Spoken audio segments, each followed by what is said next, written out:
But let's go ahead and get some more news and notes, Robbie, before we head into hockey. Or let you ready to head into hockey already. Yeah, I mean, the other news and notes actually is related to hockey. We'll break it down a little bit more in the upcoming schedule, but half the games for the Capitals this week have now been postponed. So we were going to break down four games or preview four games, and instead we will be previewing two games.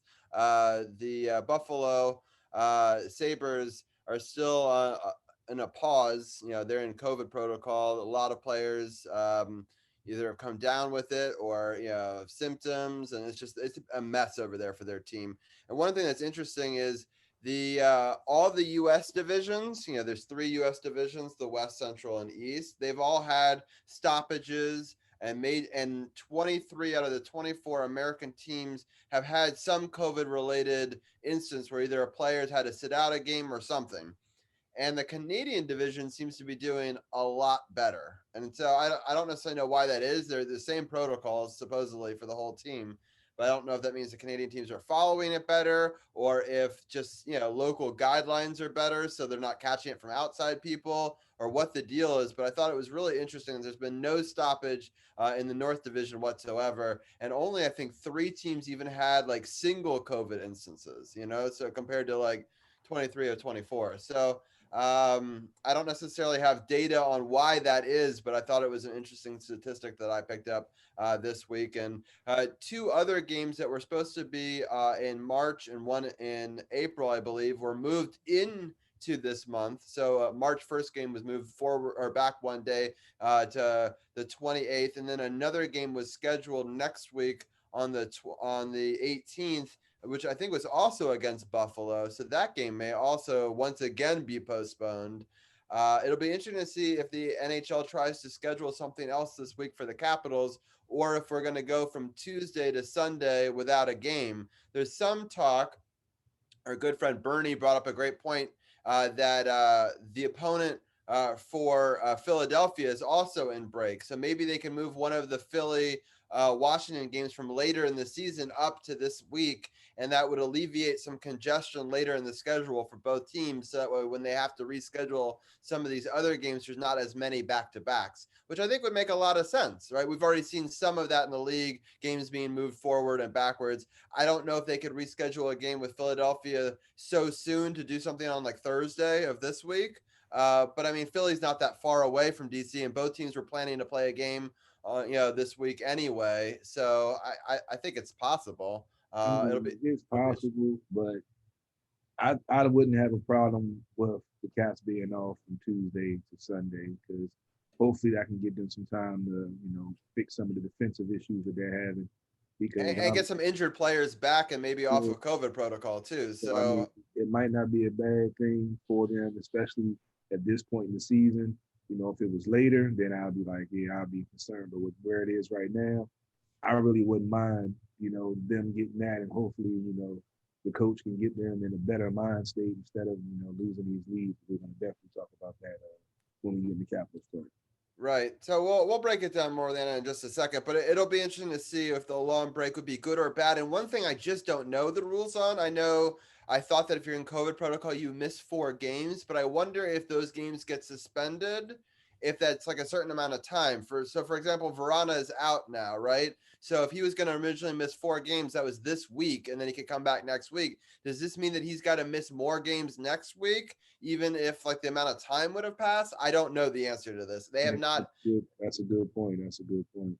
So I wouldn't like it to have to go further for him because then it's longer for his legs to get acclimated again, so that could be problematic in some ways. So maybe it's better to have a game. But I agree with you. We need to get healthy at the right time. All right. Well, I mean, that's all the main news and notes that I've got for today. I do have the battle for New York up, which between the Island and the Rangers. Right now, the Islanders are up 1-0 over the Rangers. We're going to bring Brian Brennan in to talk during our Rangers segment in a little bit. We'll break that game down first, and then we'll bring him in as well. We're bringing in Anna now, and I'm going to show it to a couple of different Caps groups. Anna, how are you doing? And I think you're recording this upcoming week, right? You pushed it up. I think you're muted still.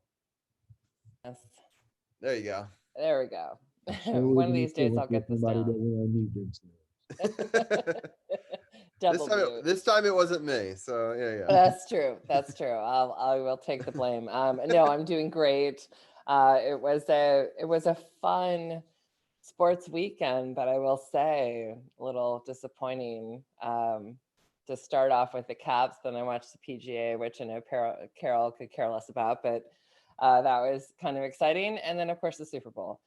So yes, we are actually going to record tomorrow before that bump up with the Flyers game. Are you going to get it in before the start? It's a 6 o'clock start. I want to make sure everyone knows that game was 7 o'clock last week. And talk about schedule changes. That game got moved to 6. So hopefully you guys can get it done early for that. We're going to try. Like I'm done teaching like around 3:40. And I think y'all's usually off on Tuesdays. So last time we did it like right at 4. So I was just like, all right, let's just keep it rolling because I've been talking all day. I've been on the computer all day. Like, let's just keep going, or else once I log off, I'm kind of done for the night.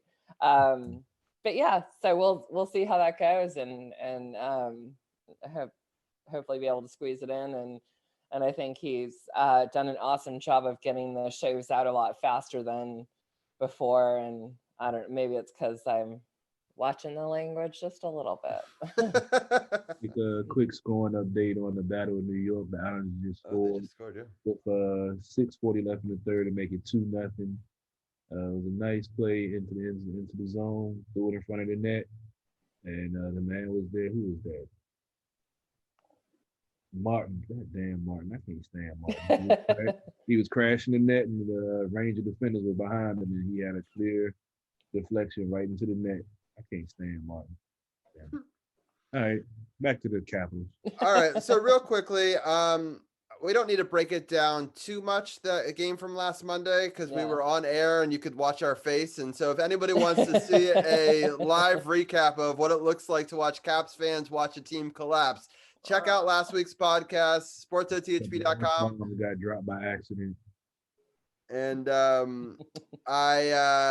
you can even see funny mullet references. I added some stats and some funny additional edits into that. So if you want to play it back, so I definitely encourage people to go back and do that. But just remind people, just in scoring real fast, like we were up by what, and then how did we fall apart? Absolutely. So first period, everyone celebrated a Chara and Sprong score. So it was 2-0. It was fantastic. Second period, 8:35, Carlson scores. And then here we go with Pasternak, who scores at 12:37, even though the Caps were up 3-1 at this point. Going into the third, Pasta scores at 6:08, Smith at 13:07, Carlo at 17:23, Marchand at 18:34 with a 3-5 loss for the Capitals. We just absolutely fell apart in that third period. And it sucked. Yeah, it was pretty bad. I'm upset about the whole week, but that game still, he was watching it, and unfortunately I dropped a couple of F-bombs on the air because shouldn't have happened. But that game was kind of like foreshadowing for the rest of the week, I feel. Because they had a lead, they were, had things covered, and then it just all, like you said, it all fell apart. Ruined off his lack of discipline, lack of following the system, we know it was lack of defense, because some of those scores was just ridiculous. So I don't know. That's why I said I wouldn't mind him having a few days off to get some drills and get some practice in and learn how to stay disciplined, control their gaps, and not give up these leads that they've been getting, and then go cold.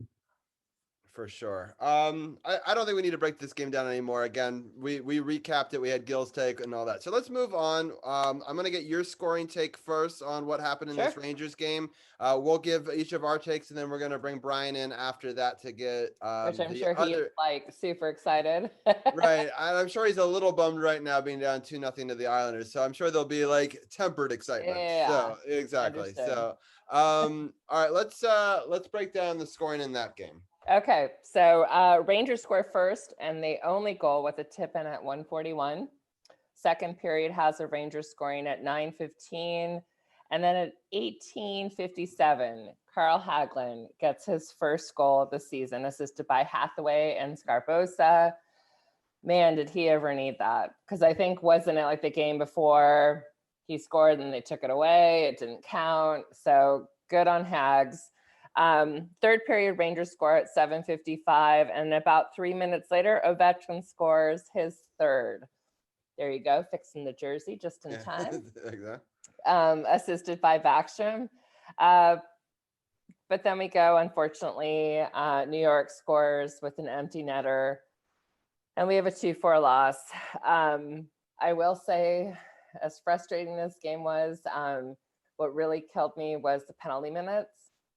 And so we have New York with 13, and we have the Capitals with 17, which I just think was,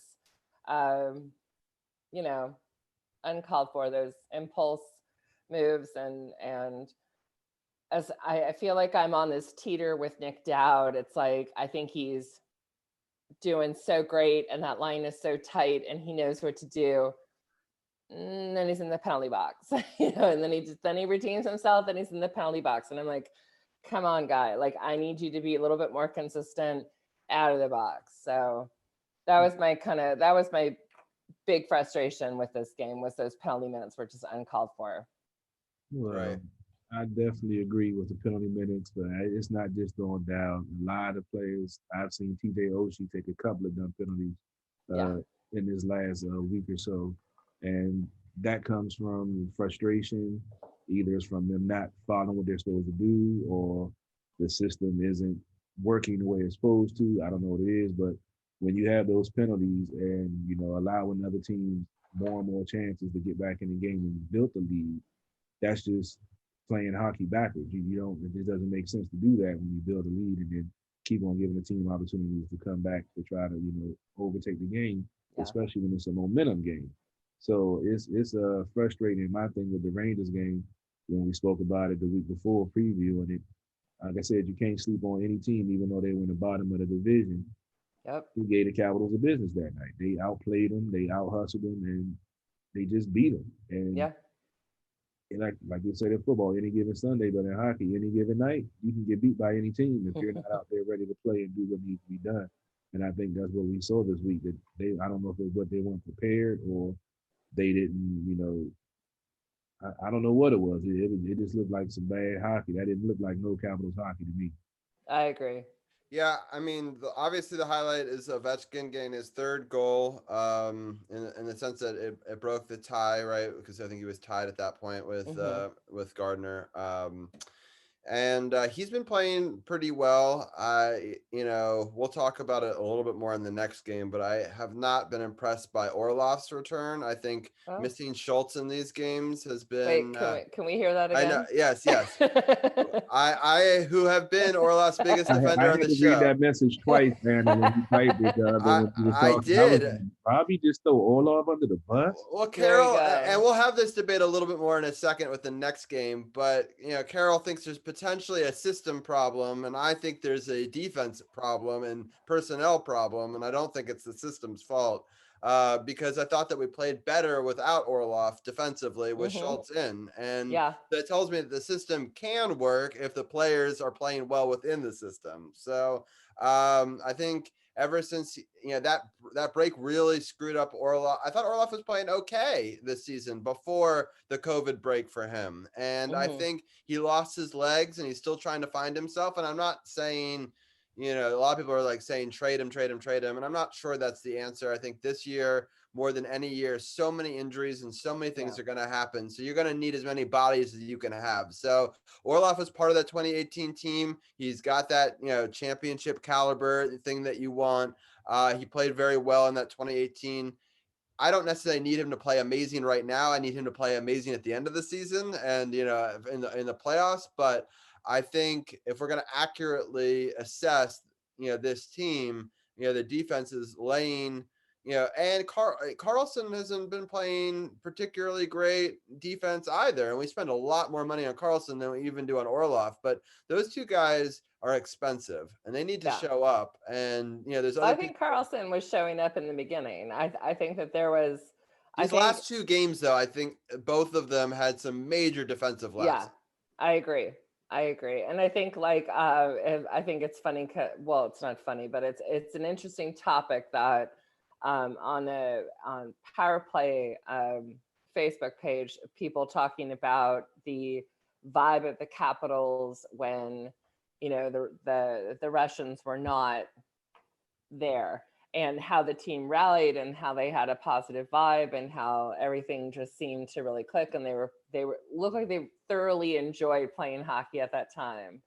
I didn't think it was fair to put Ovechkin in that situation because he obviously came in very strong and has done well, but there is something off now, and I don't know if it's because the players just want the consistency of being paired up, you know, in the lines and have it that consistency, or what's going on. But yeah, I feel like Carlson started off fantastic and then kind of and then Orlov just I can't agree with that statement. no. I mean, to a degree, but we saw under Trotz on the championship run with some of these same players when they had to move different places in the lineup or go to different lines, they were still effective. They know how to be effective. That's why I'm more concerned of the losing leads, because that's been happening all season. Even though they were going forcing overtime and getting a point, and they got off to the, you know, best point streak of their, you know, the franchise. Those deficiencies were there from the beginning. And I spoke on that a couple of weeks ago, and I said, you know, if we see this as a trend that continues, it's something that we need to discuss, because I can understand in the beginning, and then, you know, you see it changing, but we've seen this throughout the whole season from this squad. Even when the Russians were out, we still saw them giving up leads. I think less so. I mean, to me, in that 2018 run, sure, we had some injuries, and sure, there was some adversity, and there was some line changes. But not like this. It did not seem like this. I mean, each line is so drastically different from the game before. We're lucky to have one line the same game to game out of the four. Before, maybe there was tweaks between two lines, you know, but like when you're wiping the slate clean every time they're throwing them out there, the chemistry can't get set. And I don't think we could accurately tell if it's a system-wide issue until they get some sort of chemistry on the lines. I just, for me, it's like, it's too many unknowns. There's too many people playing in spots that may be AHL players. I mean, it's just the lineup that I'm looking at right now for the next game, which we'll break down in a little bit, is so drastically different than the last game, which was so drastically different than the game before. But taking a look at this game real fast, the TJ Oshie was a -3. You've got Carlson was a -2. Actually, and looking through the stats, Orlov wasn't bad. He was a 0, right? Ovechkin was also a 0 ±. So that they were on for goals for and goals against, but they weren't the biggest problem in this game. I just thought that, as Carol alluded to earlier, I thought that the Rangers outworked them in this game. Yeah, but I agree with that. I think that this is a good opportunity. Let's bring Brian in. I'd like to get the other team's perspective in this one, and then we can break down more of the Capitals' woes in the next game. How's it going, guys? Hi, Brian. How's it going? Your Rangers, Brian.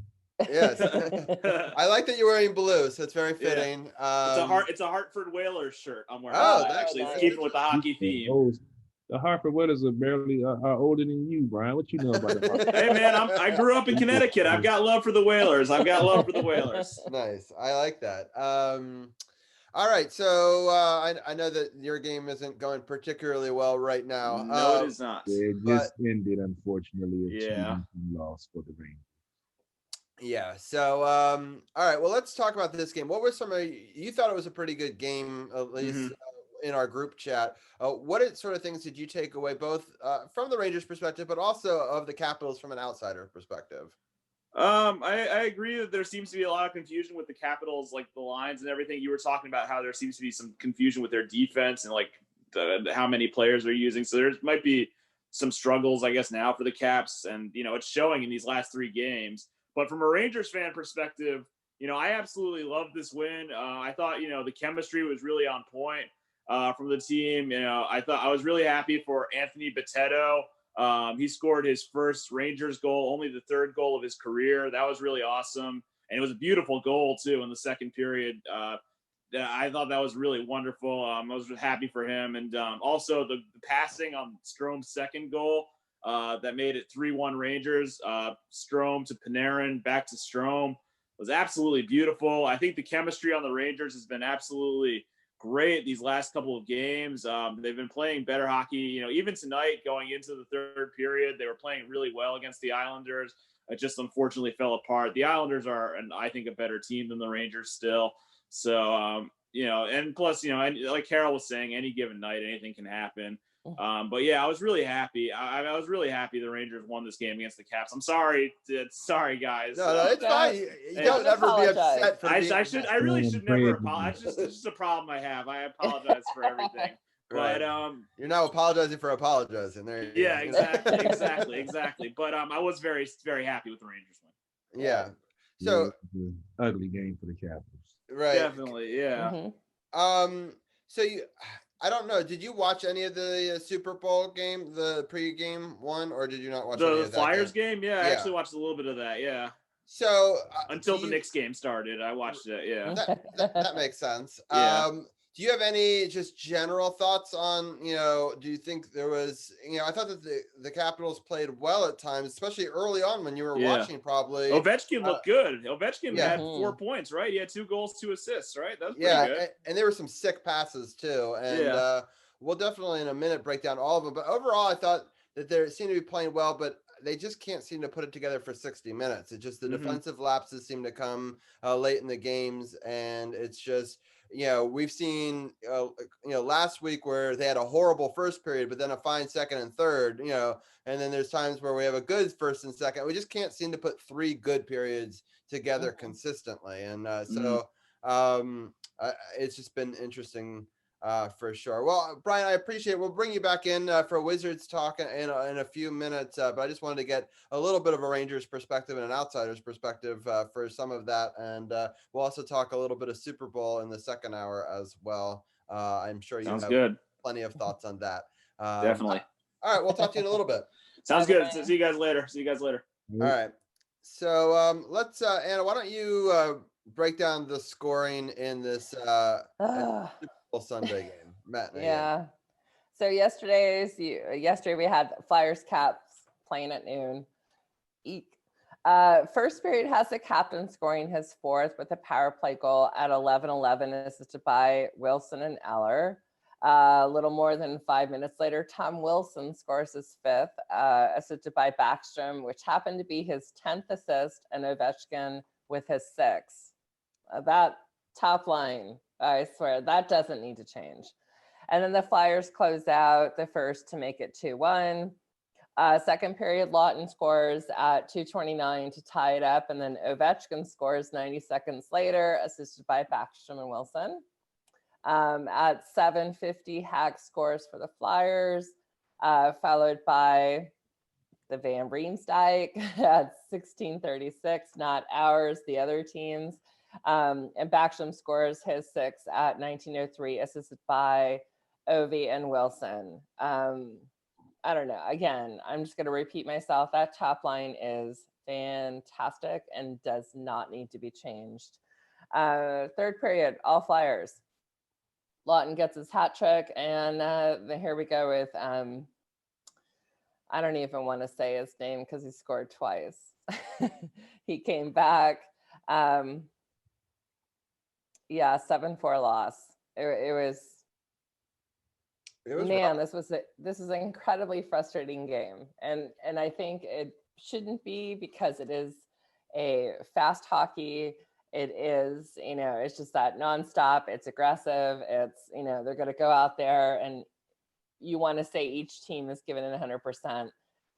The Flyers gave their 100%. And I think the Caps gave about 60. Right. I mean, a lot of defensive lapses, and there was also some poor goaltending. So let's break down the poor goaltending first, because I have a question for Carol about that. So we had talked last week, we wanted to split the starts for these guys because we were getting a little worried that the workload was starting to get a bit much. It's not saying that Double V can't handle the every night, you know, load. He did in Hershey to some extent, although they did have a platoon of goalies down there. It wasn't like he played every single night. And, you know, he's been great, but there's no way, no goalie in the NHL will be hot forever, right? He already was breaking records and or tying franchise records and points and all that. Eventually, you have a loss. Like no player wins all their games their rookie year, right? So, Carol, do you think that Double V should have gotten one of these starts, or should have given up one of these starts, or did you like the call to go back to him after the Rangers game? That's what I, said the week before, that I think they should split the starts between him and Anderson and get Anderson in there to see what he can do from the start of the game, not being thrown in there, when the tide is turned and the momentum had already shifted. So I still stick with that. I think they should have started Anderson one of those games. Right. And so, unfortunately, Double V gave up 4 goals against on 14 shots. I mean, I thought that they did a great job with shot suppression, the Capitals, that is, in this game, better than they had in the 2 previous games in a lot of ways. Well, can we just talk when you're saying that, those 2 goals, Nick Jensen? Yeah. Fantastic. Yeah. That was one of the only times I will ever say that I thought Nick Jensen stepped up, blocked 2 shots. I mean, he was exactly where he needed to be. And whoa, like I hope that continues, because I certainly haven't been impressed with him.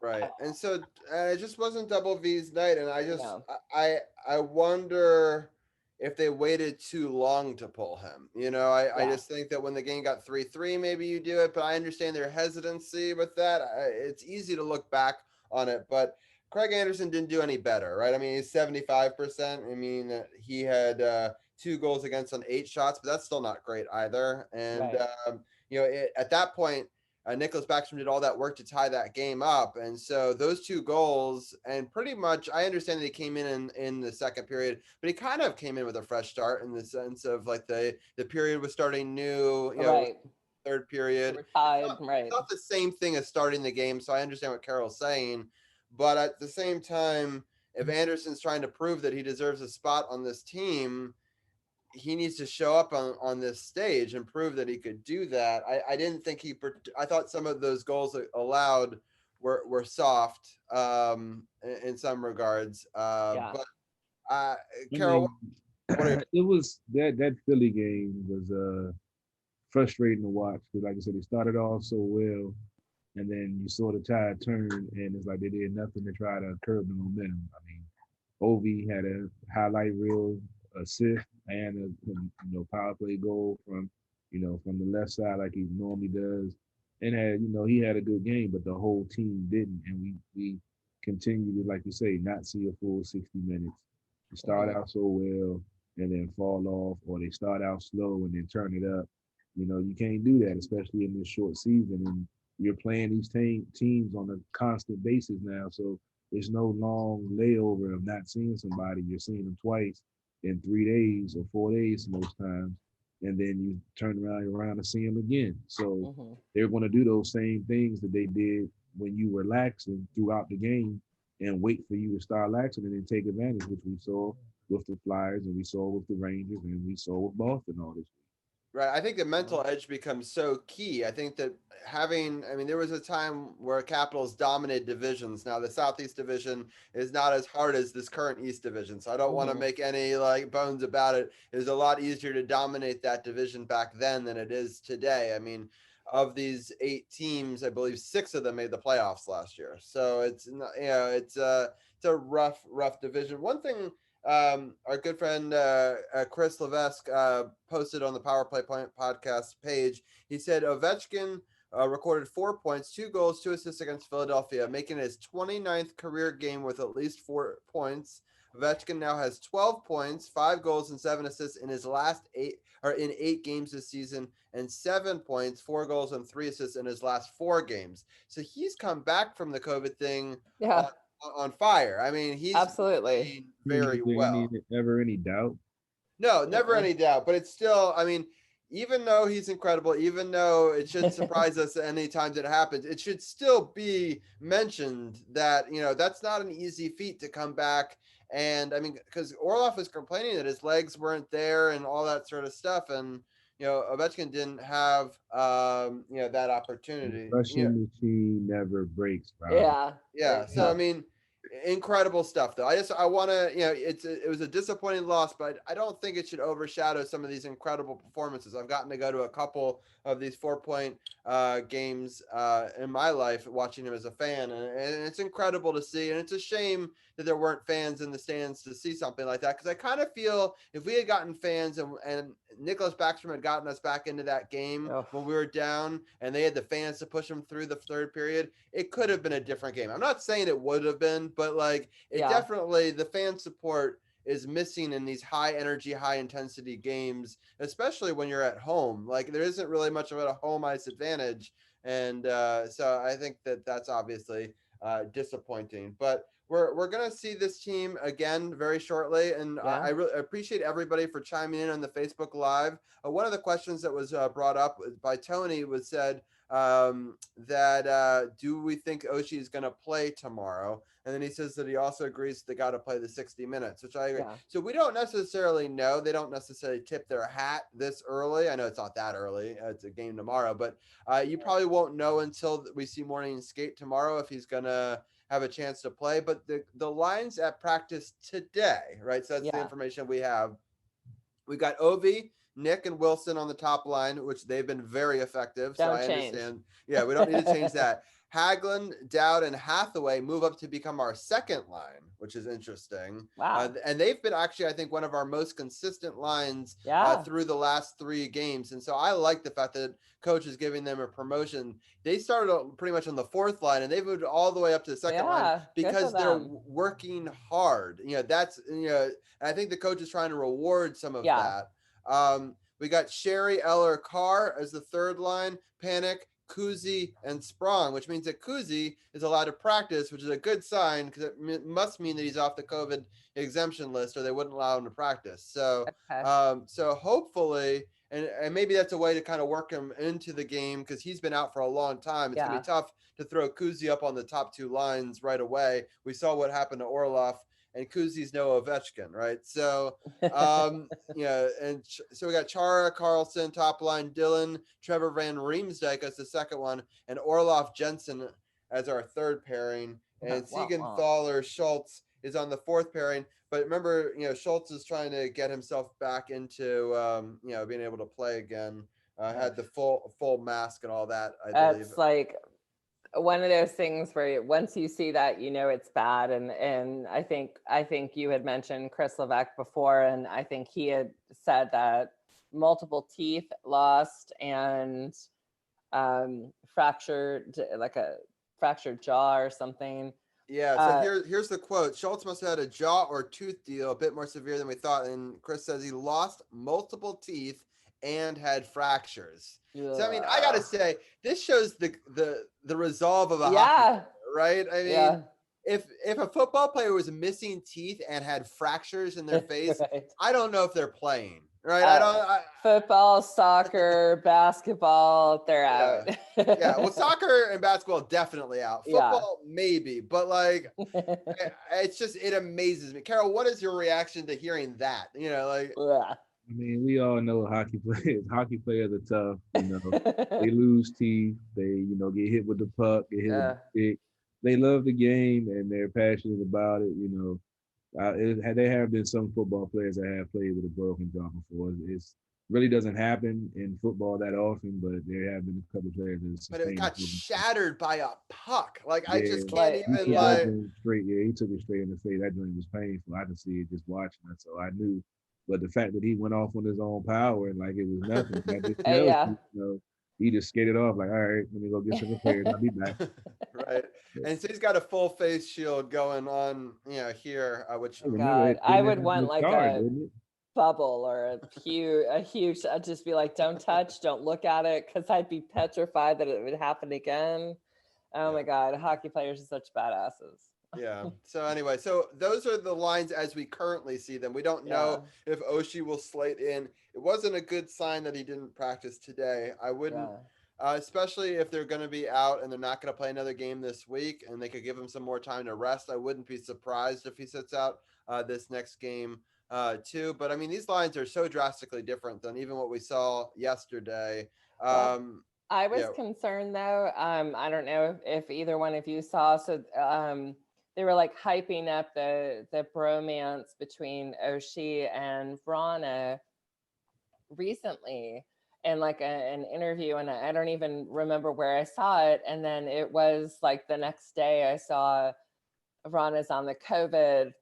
But from my understanding, Oshie isn't. So I'm not, so and like, I know that he has an injury, but I thought, oh my God, like I hope like we didn't just put him at risk, possibly being exposed to it because of Ron. But who knows? It's like these days, to have those guys out, we know it has to be next man up, and it's gonna be a tough, interesting week. So there's gonna be one more game, but I just wanted to kind of let people know where the standings were before we get to that, because so Boston and Philly are tied with 18 points at the top of the division. Boston's played 2 less games than Philly. Boston's played 13. Boston's played 11. Philly's played 13, and Washington has played 12, and they only have 15 points right now. So. The Islanders are creeping up very quickly, though. They have 12 points, and Pittsburgh's got 11. It's all very, very close. And then the 3 teams at the bottom all have 10 points. So it's not like anyone's 5 points is, 3 wins, right? Yeah. So, like, it's all very, very close. So we were supposed to originally play 2 games against Buffalo. We mentioned this at the top of the podcast. They are on a COVID pause, so they won't be playing us. So that means that we skip all the way till Sunday, assuming a game doesn't get added to the schedule, like Bernie's thought that it should, which I think could make some sense. Yeah, but we'll see. It's going to be on Valentine's Day, on Sunday, a 3:00 matinee game with our love of, team of the Pittsburgh Penguins. So here's an interesting stat I didn't realize, Carol. We're going to play the Pittsburgh Penguins 4 times in Pittsburgh before they ever play in Washington. Well, that's cool, I mean, we get on the backside. I like when they're on the road because they simplify their game, and that's when the crowd, so the crowd noise. But sometimes it's the like you say, the mental aspect of it, going on the road, treating it like a business trip, like they did under Trotz, and hopefully they might need that, because this was the longest homestand of the season, and towards the end of it, they didn't look too good, so. Maybe going on the road to help things along with them, getting better defensively and simplifying their game and trying to find their game for 60 minutes. Right. So some interesting things just about the Penguins schedule, coming into it. So so far in the month of February, they've only had 2 games. Both have been losses. One at the Rangers. So I'm sure that makes Brian happy. On February 1st, last Monday, we talked about it. And then on Saturday, they played the Islanders and lost to the Islanders. Meanwhile, they were supposed to have 3 games against Jersey, who's also on pause, on Tuesday, Thursday, and tomorrow. They're supposed to have another game. So my understanding is that will get canceled. They'll probably play the one at the Islanders on Thursday. So they will have a game this week.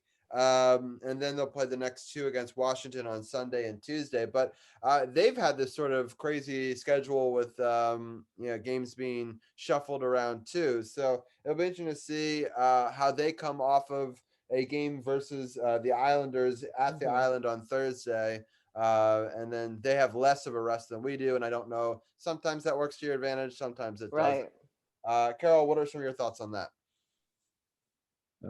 They just, like I said, they've got to get back to playing Capitals hockey, figure out what that is with the new system, with the new coach, and start doing it consistently. I mean, it's not even a matter of who they're playing against. It's about them playing for themselves and playing the right way, which they haven't been doing. So it all just comes down to simplify the game, do your job, play your role, and make sure you're doing what you're supposed to do and everything you're trying to do to win. And then eventually you're going to be able to swing this momentum and start closing these games out like we got used to been seeing over the last few years, as opposed to what they're doing now and giving up these leads again, like the Capitals of old. Yeah, for sure. Well, I think that we've now talked about the upcoming schedule and the games that we had, and we even stretched it out to be a 40-minute conversation with just a couple of games. But I told you.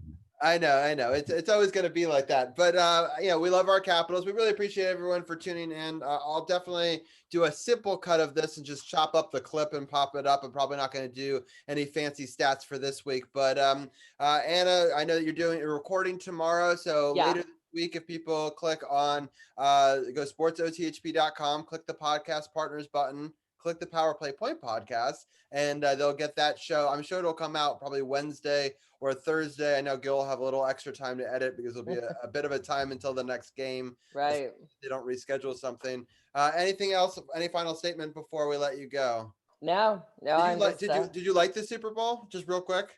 No. No, you didn't. Okay. You know a lot what? of people that felt that way. Were Yeah. you for Kansas City?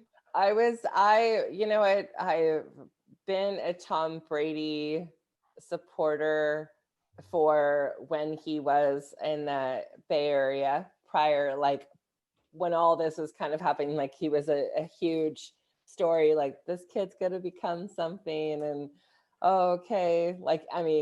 forever ago. Right. And he was a Niners fan, and I appreciated that. And I followed his career with the Patriots. But I really like Patrick Mahomes. I like Andy Reid. And so I was just hoping for a closer game. Yeah. And I think a lot of people were. Yeah. So I think, Tom Brady, GOAT, deserves it. I have no ill will towards him. Patrick Mahomes isn't going anywhere. They're going to kick ass again. But yeah, I was disappointed that it wasn't closer, and I don't know, there was like maybe one or two commercials I chuckled at and just wasn't the same. And I was kind of hoping, with 2020 being as crazy as it was, they really would have put something out there to make people laugh and smile and kind of feel good and whatever. And I kind of feel like that fell flat. Sounds good. All right. Well, let's get. We're gonna jump onto the Wizards talk, but we appreciate your time, and we'll talk to you next week. Absolutely. Take care, guys. I'll see you later. All right, Anna, take it easy. All right, Carol. It's 83-73. Wizards are actually up right now, so I'm gonna bring my team back in. We've got DC's People's Champ on first. How are you doing, Champ? I'm well, Robbie. I'm well. How are you? I'm doing okay. And we got Tim on, and we got how are you doing today, Tim? Oh, I'm doing great. Just happy to talk about the Wizards a little bit, hopefully getting a win and maybe the Super Bowl a little bit too. I love Arun. Always got the fun backgrounds. How are you doing today, Arun? Not bad. The Super Bowl was kind of a dud for me, but otherwise it was still football and gonna miss it for the next 6 months. Yeah, for sure. All right, I'm gonna screen share real quickly. Hold on, let me Welcome back, Brian, by the way. Okay, something. Hold on 1 second. Yeah, welcome back, Brian. Right. Make a co-host. Thank you. For some reason I screwed this up. Oh, I think I fixed it though. All right, there we go. I made the wrong computer the host. All right, so we got the Wizards schedule here. So we got a live game, 83-76, as you can see on this screen. I'm gonna get Arun. Give me your quick take on how tonight's game's been going so far. It's going similar to the last game where the Wizards were actually up without Russell Westbrook. Otto Porter's not playing in this one. The Wizards are 2-7 since they traded Otto Porter to the Bulls. Hopefully the Wizards can actually beat the Bulls, who haven't been actually a very good team since that trade. So they're 2-7 versus the Bulls, or yeah, since that trade. Interesting. Yeah. So all right, but the Wizards it's been an up and down game from what I've seen.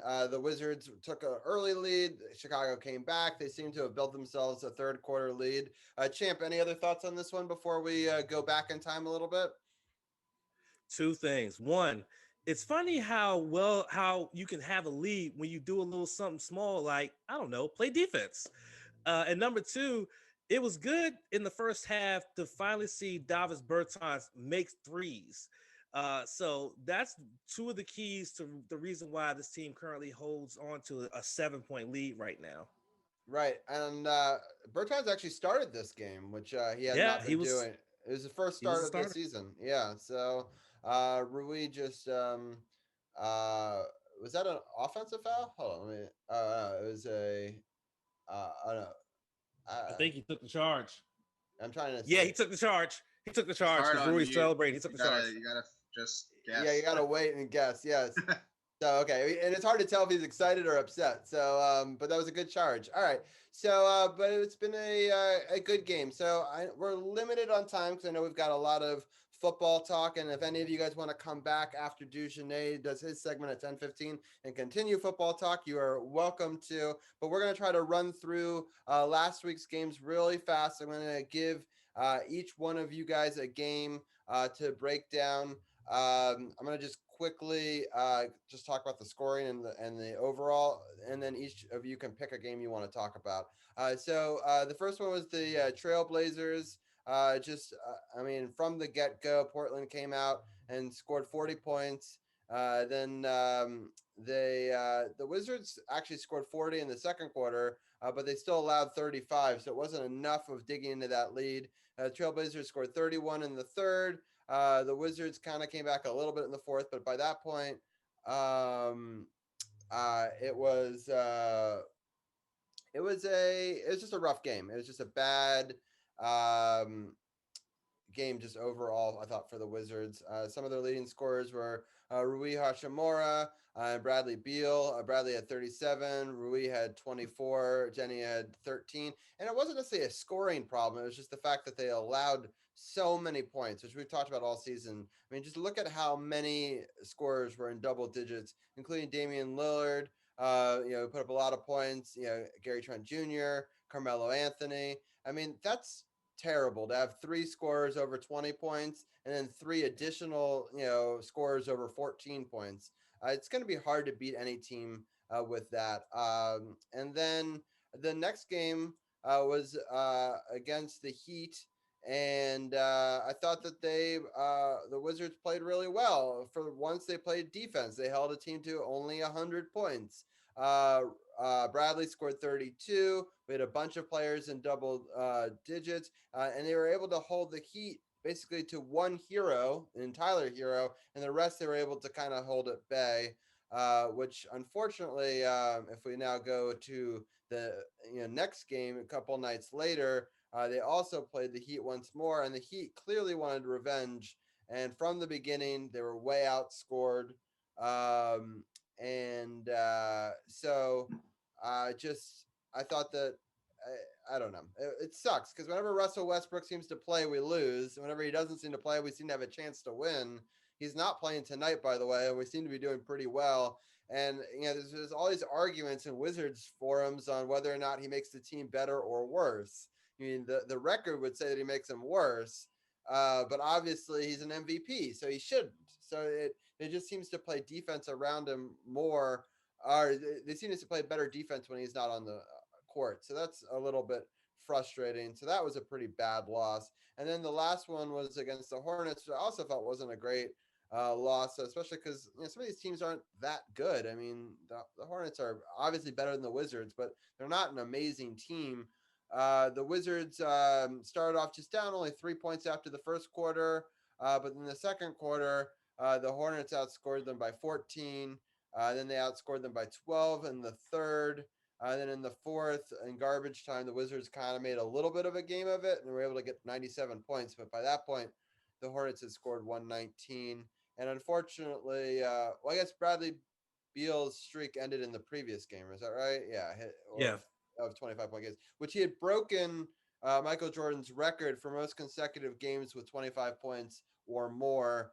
But obviously, we talked about it in hockey. Goalies have this problem where you could be a hot goalie for a long time, but you're not going to be a hot goalie forever. So there's going to be a bad shooting night. But Bradley Beal showed that was an anomaly, being able to bounce back and score 31 points in this game, even without the win. So I'm going to go around the horn real fast and get your thoughts. Each person can pick a game. I'm going to start off with Tim. Tim, what game do you want to talk about? I'll talk about the first loss to Portland because I know the Trailblazers pretty well, and I watched most of this game. And this game really highlighted the Wizards. One of their biggest problems this year, which is how bad they start, just how bad they played in the first quarter. And you can see they got absolutely crushed in the first quarter by Portland and let up 40 points. and really just put themselves behind the 8 ball and never really recovered, like you said. But this was a case of really bad perimeter defense. They let up a ton of threes. When Portland hits double-digit threes, they pretty much always win. They have an incredible record when they hit 10 or more threes. And players like Covington and Trent Jr. just destroyed us. Bertans looked really bad on defense in this game. The Wizards just were not able to stop Portland at all. They put up a little bit of a run in the second half and showed some fight, but the Wizards never really challenged in this game at all, and it was really disappointing because, you can see they shot the ball really well. 40% from three, 55 from the field. Usually that's going to do it, but if you don't play defense and you get killed in the first quarter, you can't really recover. Yeah. So another crushing loss.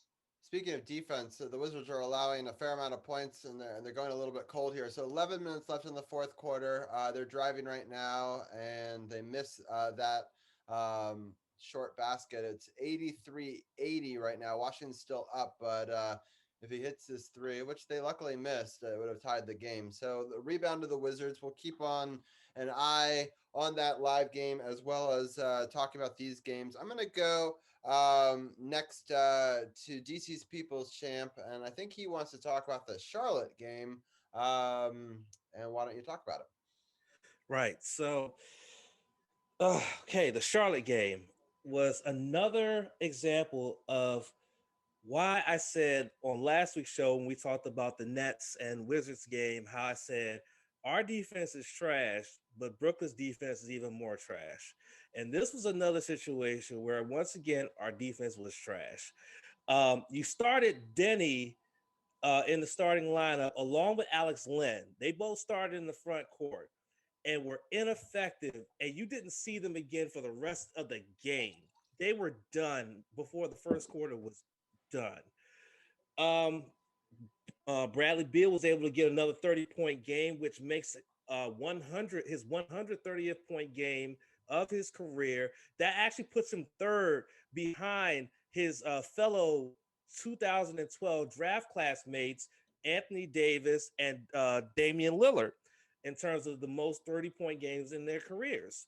So there you go. But again, it's in a loss. And then Russell Westbrook came very, very close to a triple-double, which would have been his sixth. But he didn't happen. And Beal making a recovery after a poor shooting performance against Miami. But you can make all the baskets you want, but if you can't stop somebody, you're not going to win a lot of games. And that's what happened with Charlotte. It was mostly just LaMelo Ball lighting it up and just them making threes and things like that. You can't allow that kind of thing and think you're going to win basketball games, period. Right. All right, Brian, the outsider's perspective, I'm going to give you dealer's choice, and you can talk about any of the games that have already happened if you'd like as well. You don't have to talk about a different one. But which game do you want to talk about? I'll talk about the 122-95 loss against the Heat. I didn't see a whole lot of it, but just looking at the box score, the Wizards never really had a chance in this game. And I guess it's kind of to be expected in back-to-back situations this year in the NBA. There's been a lot of that where teams have lost the first game but come back to win the second one. I guess the surprising thing is something you touched on a little bit earlier, Robbie, that Russell Westbrook actually did play in this game and not in the first game against the Heat. And yet the Wizards still struggled in this one. They got absolutely crushed, honestly, in this game. Wasn't even close. Bradley Beal was really bad. I'm looking at now, he started 0 for 13, and you talked about his streak coming to an end. That's really disappointing, obviously, especially in such a blowout loss. But Miami pretty much beat the Wizards with real team effort, which is, something that they were really good at last year, something they've kind of struggled with a bit this year so far, but they've had a lot of injuries. So we'll see if maybe the Heat can put it together. But yeah, this was not a very good loss for the Wizards. They got absolutely crushed. So I'll ask you from an outsider's perspective, and I'll get the rest of the team's thought on this as well. Do you think the team is better or worse with Westbrook? I know that the games wins and losses, but I know having an MVP caliber player on your team, what is your thoughts, and how does this make any sense whatsoever? Yeah, it's really tough to say, isn't it? Like, it's really tough to tell because they have some nights, where Westbrook, like the game against the Nets, Westbrook put up, 37 points and they won that game. But then you have, a performance like the other night against Miami where they go out and win again without Westbrook. It's really tough to tell. I think this trade is going to be polarizing for Wizards fans for a really long time. And it doesn't help that John Wall's playing really well now in Houston for the Rockets.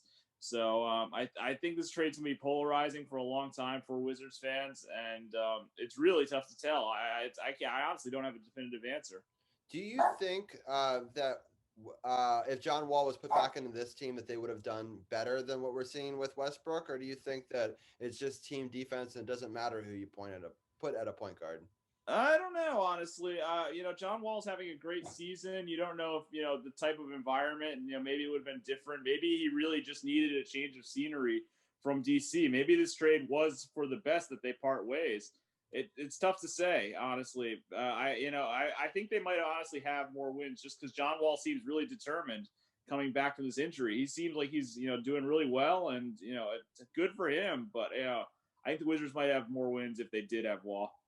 Yeah, Tim, I'm going to ask you that same question, and I'm going to let Jenny out.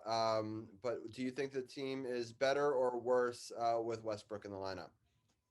I think today they're worse, but I don't think he's fully healthy. And he even said that after the Nets win. And that Nets win also gave me hope that when he is healthy and he starts to gel with the team and the team gels around him, that they will be better with him. And I've seen him do a lot of good things. Not related to shooting because he's been so inefficient shooting on offense. But, yeah, right now I think if you plug Wall in, the Wizards would be better and have a few more wins. I don't think it would fix anything necessarily. But I don't think we're going to know the real answer until late this year or even next year when he's really, really back, fully healthy. Yeah, I'm going to let Champ weigh in on the debate real quick, and then I'm going to get Arun's thoughts, and then I get Arun's pick of which game he wants to break down. I have to agree with Double B right here. I can't really tell if we're worse or better with Russell Westbrook. We can't tell. The results show that we have games where we play well and win, and he's in the lineup. We have games where he's not in the lineup and we play like trash and we lose. It's kind of hard to say.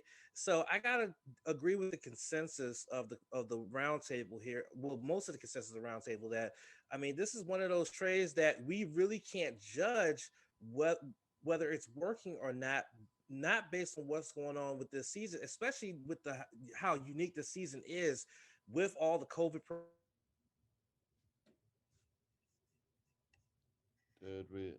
Did I just lose Champ, or did everyone? I can't hear him. Yeah, I lost him. Champ, we lost you for a second. You take away those 7 games, you never know what could happen. You never know if Russell Westbrook can make a difference in those 7 games, or maybe 5 or 4 or 5 of those 7 games, and maybe we have a better record or having a different conversation here. Yeah, for sure. All right. I just want to say, I feel bad because I thought the Russell Westbrook trade was an absolute slam dunk home run for the Wizards. I thought this would make them a way better team, and now I don't even have a definitive answer. It's crazy on whether he makes them a better team or not. I know it's funny how a lot of our opinions are changing as the season goes on. Arun, what's your take on the debate? Yeah, this version of Westbrook definitely makes the Wizards worse, unfortunately. He isn't healthy, I agree with Tim, but he's still jacking up really bad shots early in the shot clock. He does give effort defensively, but it isn't there. We also have to put him to the fact that they're 2-11 with Westbrook, and all those wins are against the Nets. So he does show up against Kevin Durant. But John Wall with the Rockets, he's 9-4, 9-5 or something like that.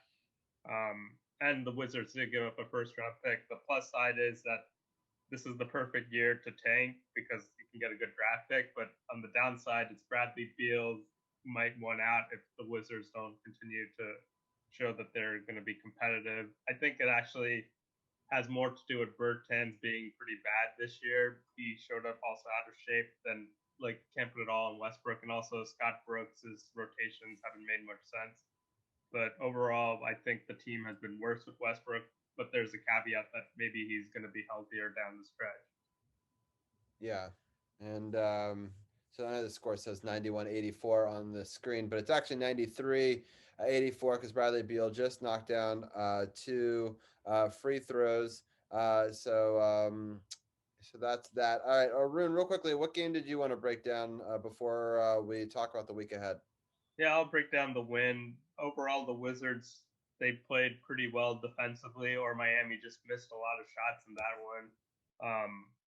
one. Miami did start up with 20 points in the first 4 minutes of the game, and they only scored 80 points for the rest of the game, which is pretty incredible. Denny actually showed up in this game. I thought he was playing pretty well.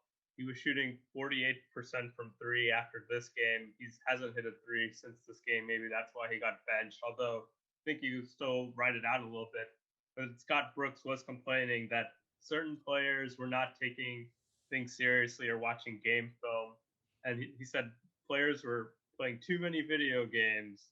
Well, that might be Alex Len and Denny, who didn't play in the second half of that game. So I don't know, Scott Brooks, if that's him about to get fired, or that's his way of motivating the team, or maybe he just doesn't really like video games. So Bradley Beal just went down hard with this foul. So he's driving to the hoop, and he just gets clobbered, and it looks like he may have gotten hit in the nether region. So he went down in a heap of pain, and just sort of collapsed, or maybe it was his midsection. Maybe it was the wind knocked out of him. It seems like he's holding his abdominal muscles right now. Right now, the Wizards are up 93-86 with 6:42 left in this. So let's take a look at the week ahead real fast, because I know I want to get a lot into this segment, and we've got just about 10 minutes left of it. Upcoming schedule with a homestand. We play Toronto on Wednesday. We play the Knicks. I know that somebody on this panel probably wants to break that game down. Yes, he does. On Friday at 7. The Toronto game was also at 7 on Wednesday. And then on Sunday, we play Boston. It's a 1:00 game. Let's see. Is it? I don't even know what. I guess we have no national TV games. I was like, oh, maybe that's a national TV game. But then I realized that I don't think the Wizards have any national TV games in the first half of the season. And anyway, so let's go around. I'm going to let Arun, you have the Raptors game to start off. Yeah, this is the team the Wizards played, the last team they played in the playoffs when they were lost 4-2. Toronto is typically on the Wizards in the regular season. I think me and Tim went to a game where the Wizards did pull out a win without John Wall, but overall, the Raptors had a slow start to the season. They're playing much better. I think the Raptors should beat the Wizards. Yeah, that makes sense. They've been playing much better basketball, at least than the Wizards have this season, for sure. Okay, Brian, I'm going to give you the next one since it's your beloved Knicks. The Knicks are doing really well this season, and this is going to be a tough game on Friday at 7. What are some of your thoughts on that one? Yeah, the Knicks are doing well by Knicks standards. I mean, they're usually pretty terrible, but Tom Thibodeau seems to have us playing in the things heading in the right direction. We have one of, if not the best defensive teams in the whole league, and all that goes to Tom Thibodeau. Just traded for Derrick Rose yesterday. That became official. His first game with the Knicks is going to be tomorrow against the Heat. So we'll see how that goes. I'm excited for that. I'm hoping he doesn't take minutes away from Emmanuel Quickly, who's been a great rookie for us. Really nice player for the Knicks. And I'm pretty guys, honestly, I hate to admit it, but I'm pretty confident about the Knicks going into this game. No offense to the Wizards. I think the Knicks are going to win this game. And, the Knicks, the one thing I'll say about this team is they tend to beat teams that they should. And personally, I think they should beat the Wizards. I think the Knicks are going to win this game. Makes sense. All right. I'm going to give I'll give Tim the Celtics game, and then I'll give Ken the ability to pick his own game. Tim, what are your thoughts on playing Boston Sunday at 1:00? Obviously, the Wizards will be big underdogs, and the Celtics are a loaded team with a lot more talent. But I know they've struggled earlier this season, and the Wizards sometimes play up to the competition at home. So I think the Wizards do have a chance in this game, but I do pick the Celtics to win here. They just have too many superstars. Jaylen Brown's great, a lot of scoring talent, and I don't think the Wizards will defend well because generally they've played terrible defense this year. So probably a loss, but I think the Wizards could pull out an upset here. I just want to go over the Eastern Conference standings, and then I'll let Champ pick a game. Philadelphia right now at 17-7 is leading the Eastern Conference, followed by Milwaukee, Brooklyn, and Boston's in fourth. And then the Pacers, Atlanta, Charlotte, and the New York Knicks sort of round out the top 8. And then Toronto's on the other side of that. So you're playing two teams that are right now kind of fighting for that 8th spot, and you're playing the 4th seed team. And then Chicago is at 11, Miami 12, Orlando 13, Washington is 14, and Detroit is 15. So we're no longer the worst team in the Eastern Conference. Taking a look at our upcoming schedule, Champ, which game do you want to break down? I want to talk about the Rockets game. Reason why is because this will be the first game back for good old John Wall since the trade to Houston. So you have to understand the gravity of emotions. It's Raptors. No, Houston. I'm talking about Houston on Monday. Oh, okay. That's fair. All right. Yeah, that is technically okay. Yeah, that's that one right there. Like I said, the gravity of emotions that are going to be in that game with Wall coming back to DC after being traded away from here. He already got his comeuppance on them in Houston. Now he has a chance to do it in the place he called home for basically his entire career to this point. So you got to understand that with this team playing the way that they are, now right now they're up, but the way this team has been playing recently, especially against teams who are not that bad, I have a lot of reservations that this one's going to be a loss, and this is going to be a bad loss because John Wall is looking for get back. He's already made it known he's looking for get back. He already got get back in Houston. He wants to get back in DC. This, I feel, is going to be a loss for Houston. I would love to be wrong on this, but I feel like John Wall is going to come into Capital One Arena, and he is going to tear this team apart. So you think it's going to be a loss for us against Houston? Okay. And yes. So, yeah, I forgot that we kind of needed to preview that game because tomorrow or next week we'll be on at our normal time at 9 o'clock and probably about 9:40, just like we are today. So by that point, the game's probably over. So we're probably doing a post game or talking about the final few minutes of the fourth quarter at the very top of that. So yeah, there's 4 games, I guess, that we can give. So I'm going to let everybody give their prediction. I'm going to start off with Tim. Tim, how do you think we do if we're going to include the Rockets that we'll be talking about next week during the show? What are your thoughts? I'm going to say 1-3.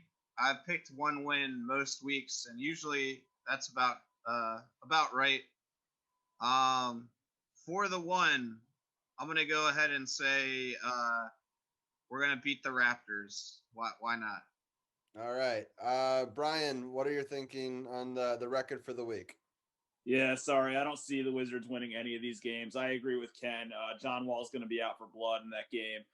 His first game back in DC. Unfortunately, I think the Wizards are going to lose all these games. All right. And Arun, what are your thoughts? With Christian Wood out and plus no Westbrook probably in the second back-to-back game, I think the Wizards beat the Rockets, and I think they're going to beat the Bulls. So does that count for this week? I'm not sure. So either 1-3 or 2-3. I don't know. We're not going to count the Bulls in this prediction because we already know where this. Well, but anyway. But let's just look at the upper 4 games. So of the other 4 games, you think they're going to win one game or none? Just one game. 1 game. 1-3. All right. And Ken, what are your thoughts? I'm going to go out on a limb here and say they're going to go 1-3. And I feel like, and I don't know why, but somehow I end up being right with these kind of things. I feel like they beat the Celtics. I don't know why I feel this way, but I feel like they beat the Celtics. That'll be the only win they get this week. So yeah, I'm going 1-3. Got it. And most of us think that they should win this game. They're up 6 with 3:43 left, but who knows? It's definitely Chicago's making quite a game of it, and a 3-point attempt was just missed. So the Wizards have the ball. 3:30 left. We got about 5 minutes left in this thing. So probably stay with this feed just until the end of this game. But we're going to get Dujanet on the line in a second. I'll get each one of you guys to let me know. Do you want to stay on the line and talk after, or do you want me to let you go after this segment? And if you do want me to let you go, just your quick thoughts on the Super Bowl. So Tim, I'll start with you. Do you want to stay on the line, or do you want to just give your quick thoughts? I'll give my quick thoughts. I just have an early work day tomorrow, but It's totally fine. yeah, I liked the halftime show. I liked a lot of the commercials. The game was definitely underwhelming. I'm not upset with Tampa winning. I mean, I don't really care, to be honest, about who wins between those two teams. But you just got to give it up for Tom Brady and for Gronk, still being this good. And hopefully next year we get a better Super Bowl and we get a couple Wizards wins this week. But it's definitely not the worst Super Bowl ever. So could be worse, right? Yeah, a lot of people were making it out to be the worst Super Bowl ever, which I definitely don't think it was. Definitely not. So I'm gonna ask Brian, are you gonna stay on for the Super Bowl segment towards the end, or are you Yeah. Yeah, perfect. Yeah, I'll stay on for a little bit. Yeah. All right, and Arun, what are your thoughts? Are you gonna stay on, or do you want to? I'll stay on for the next segment. Okay, that sounds good. And Ken, are you gonna stay on as well? Of course. Okay, sounds good. So we'll probably end up having Dujanet give his take first, and then we'll probably bring you guys back. Let me end this part of the screen share now, and then we may end up just bringing two of you guys on camera, and then one of you guys on audio for that segment as well. 2:34. Left in in this Wizards game. The Wizards are now only up by 2, 99-97, and Chicago just got the rebound. So about 2:20 left in this. Carol, do you want to? I see that Dujanet is not on quite yet. So here he is. He just joined. So perfect. So while Dujanet is getting on, it's still 2 minutes left. They missed that shot. Bulls are on a 6-0 run in the last 2 minutes. The Wizards have the ball. They're up 2 with 2 minutes left in this game. So a foul on Chicago will extend it. Will I think make Washington go to the free throw line, or unless maybe it's the first. No, yeah, they will. So Bradley Beal will go to the line and shoot 2. Again, 99-97, 157 left. Carol, do you want to bring Dujanet on and then I could just give a final score, or do you want to stick with this? Yeah, go ahead and bring Dujanet on. I know his time is limited, and Perfect. I got a long work day tomorrow myself. Yeah, sounds good. All right, so we'll bring in Dujanet, and then I will give you a final score when we got one. And then if you need to go, I'm also fine talking a little bit of football with the guys after as well. So it's up to you. Hey, that's a bet. That's a bet.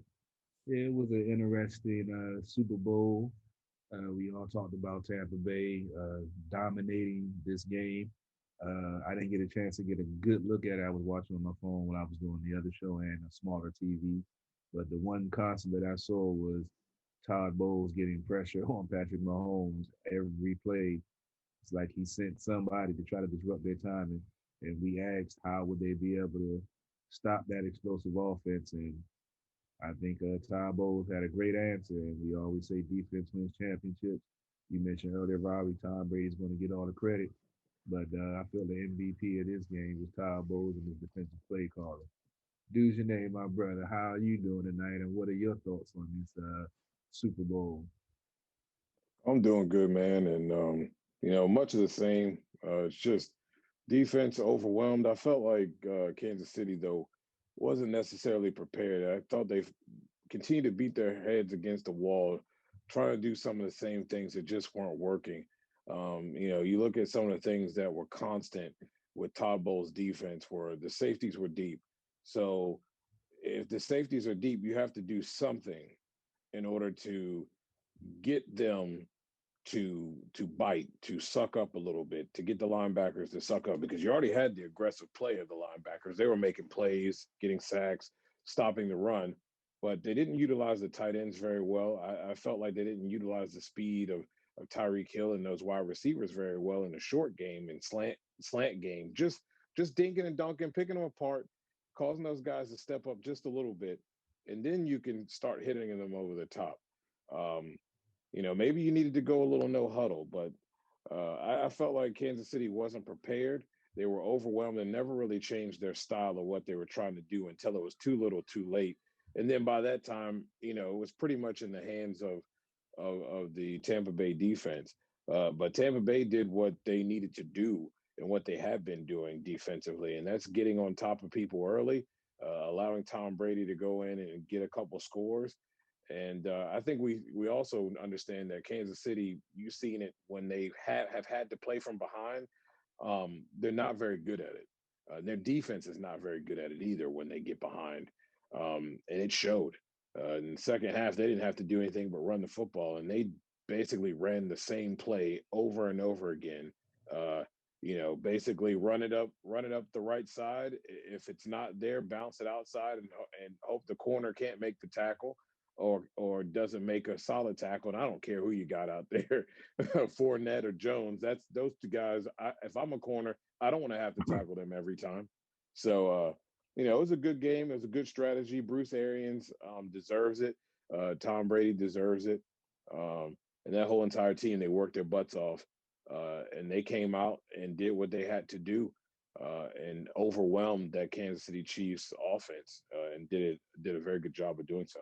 Real quickly, I have a question to ask Dujanay, and then I'll let Carol ask a question too. But Dujanay, we talked last week. I was the only one that picked Tampa because I believed in their defense last week, and I know a lot of people thought I was crazy about it, and a lot of people thought that them not coming in early. I know that you had mentioned that they were going to come in earlier, and then Brian came in a little bit later and said they're actually not coming in, and I said that could actually be a difference. I know it's only a 1 hour time difference, and Carol said going from cold to hot shouldn't matter. But do you think usually you have 2 weeks down at the Super Bowl, or at least a week? Do you think that ultimately that had any effect on Kansas City's game, or you think it was just really good defense by Tampa Bay and it wouldn't have mattered when they got there?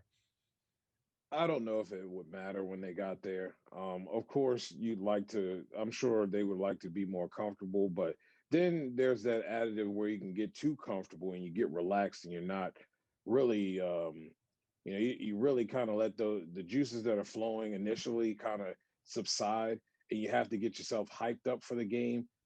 And it really shows. We've seen that before. We've seen those 2 weeks of kick back, relaxed. Everybody's chilling, and it's usually one team that's focused and one team that gets that happy to be here syndrome, and you see it within the first half, the first quarter, really.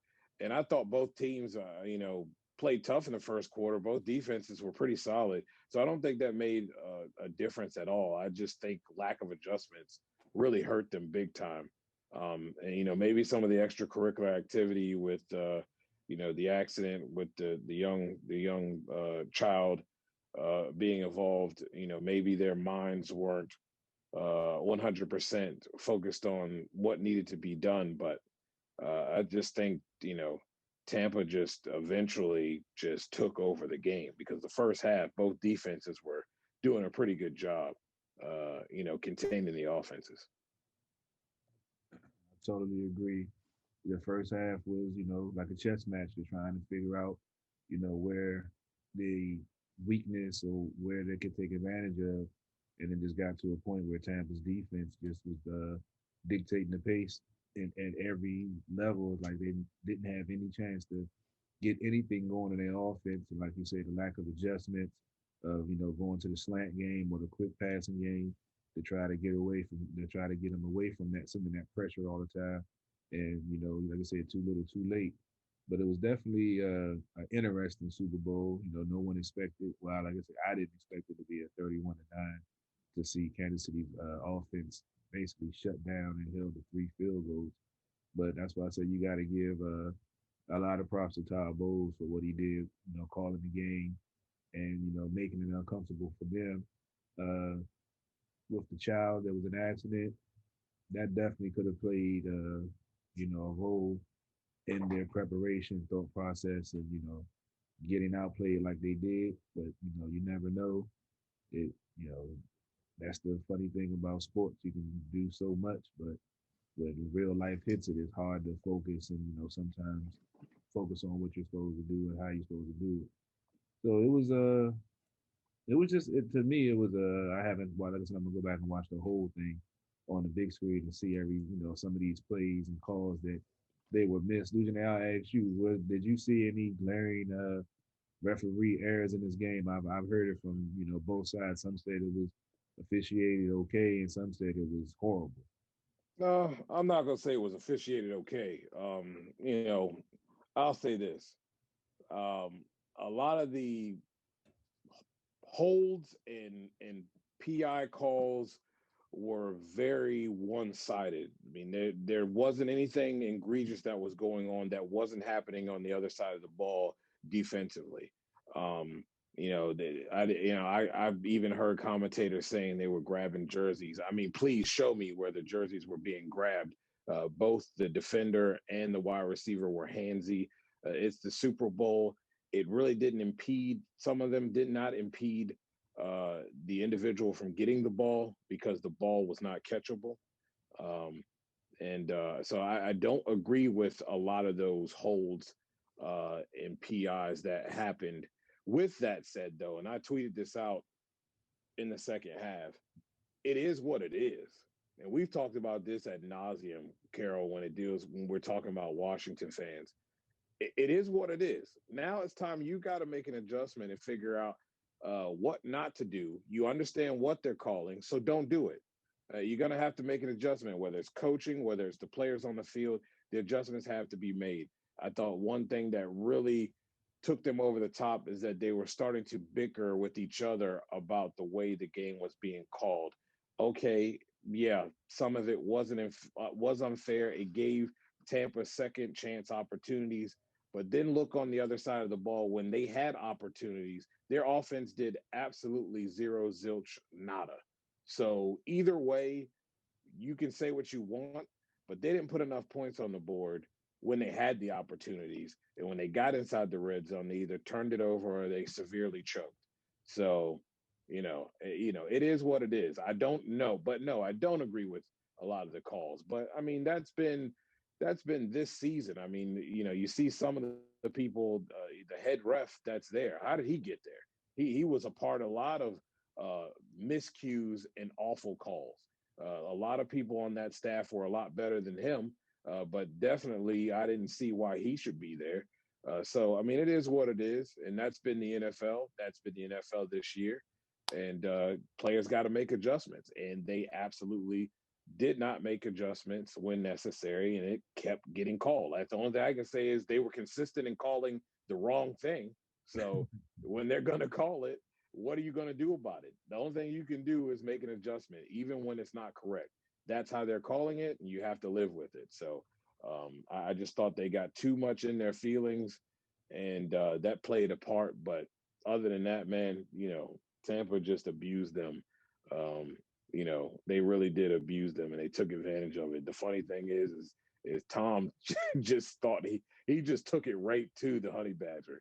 I mean, after that was the worst thing he could have done was mouth off to Tom. And I think people have seen that meme where he's kind of on the sideline. He's got his head down like he's losing, and he's not losing. That's the worst. No one wants to see Tom do that because once Tom comes off the bench, after doing that, he usually annihilates his opponent, and that's exactly what he did. Real quickly, I want to talk about the turning point in this game because for me, that last drive at the end of the first half was the difference maker. I want to ask you, Dujanay. I know hindsight is 2020, right? So, calling that timeout by Andy Reid to try to get the ball back when you have the opportunity to get the ball first in the second half, And I understand that you think you can get now 2 possessions here. Do you think that was the right call? Or, I mean, that just gave them so much energy and ultimately led to that 3rd touchdown. What are your thoughts on that? And then obviously there was a lot of pass interference afterwards to get them down the field. Yeah, I didn't like that. I didn't like that at all. I mean, it was already a rough first half, and really it could have been worse for them. They got away with a few things and was able to stifle them. You know, at times when they really could have been scores. They had some, you know, opportune miscues, and then he goes and calls a timeout, and it basically resurrected them at that point. And it really was. It was the dagger, because they really hadn't done anything offensively. So I agree with you, Robbie, that that was not a good call. I don't even know what he was thinking. If they wanted to, you know, stop the clock, then let them stop the clock. But you're getting the ball back in the second half. It really doesn't matter. Just don't let them score, and Right, don't give them enough time to let them score.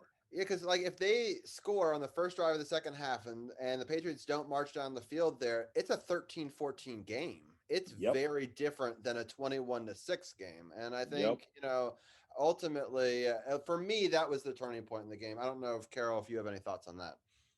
I mean, that definitely was a pivotal play. We saw it a week before, you know, a team calling a timeout or getting an extra play and scoring right before the half with like 2 seconds on it or whatever.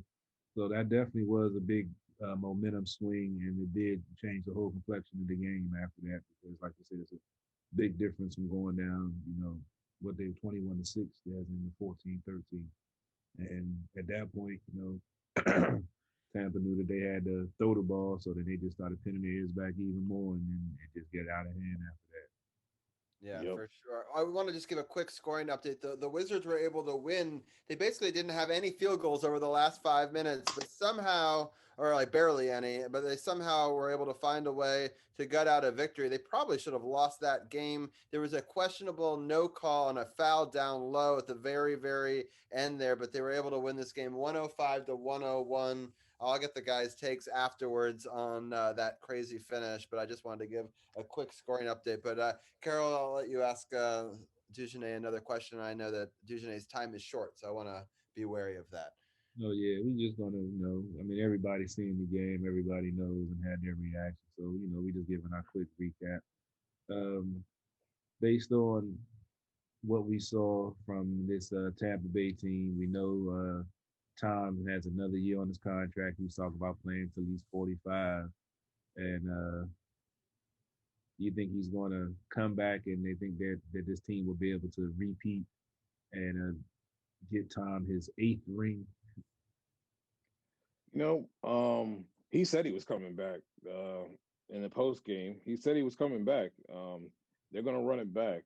I think they can, but then I look at teams. I'll look at Washington, who played them the toughest in this stretch. So they can be had. The Saints had them a few times this year. So, but it is, again, we say it all the time, man. You can't bet against Tom. Um, you know, I'm happy for the guy. I know people are tired of seeing the guy, but this is more for him than anything else, in the sense that now Belichick looks like an idiot, and maybe it ain't him. Maybe he isn't as great as people touted him to be, because people tried to paint Tommy as a system quarterback. And think about the adversity that this man faced to get to this point and to win a Super Bowl. In a COVID season, he had to learn a whole new offense. He had to come and learn a whole new set of wide receivers, tight ends, offensive linemen. It really speaks to the work that he puts in to get results. It's not just about coaching. And to be honest with you, you know, we know what type of coach Bruce Arians is. I think Byron Leftwich deserves a lot of credit. He's coached Ben Roethlisberger, another, you know, quarterback that people feel is upper echelon quarterback. And we see what Ben's been like without him. But I also think that Tom has taught these guys a little something as well. It's a good match, and you saw the team really just pick up and really get that Brady attitude. Um, and I think they can do it again. I really think they can do it again because a lot of their pieces can come back. If they add more pieces, it's definitely going to be tough. I mean, the South is not that good outside of the Saints, and who knows what the Saints are going to be like, because I don't feel like Drew should come back because his arm just isn't what it used to be. It's sad, but it is what it is. Father Time catches everyone. And right now, Tom is the only guy at his age that his arm still looks quite live.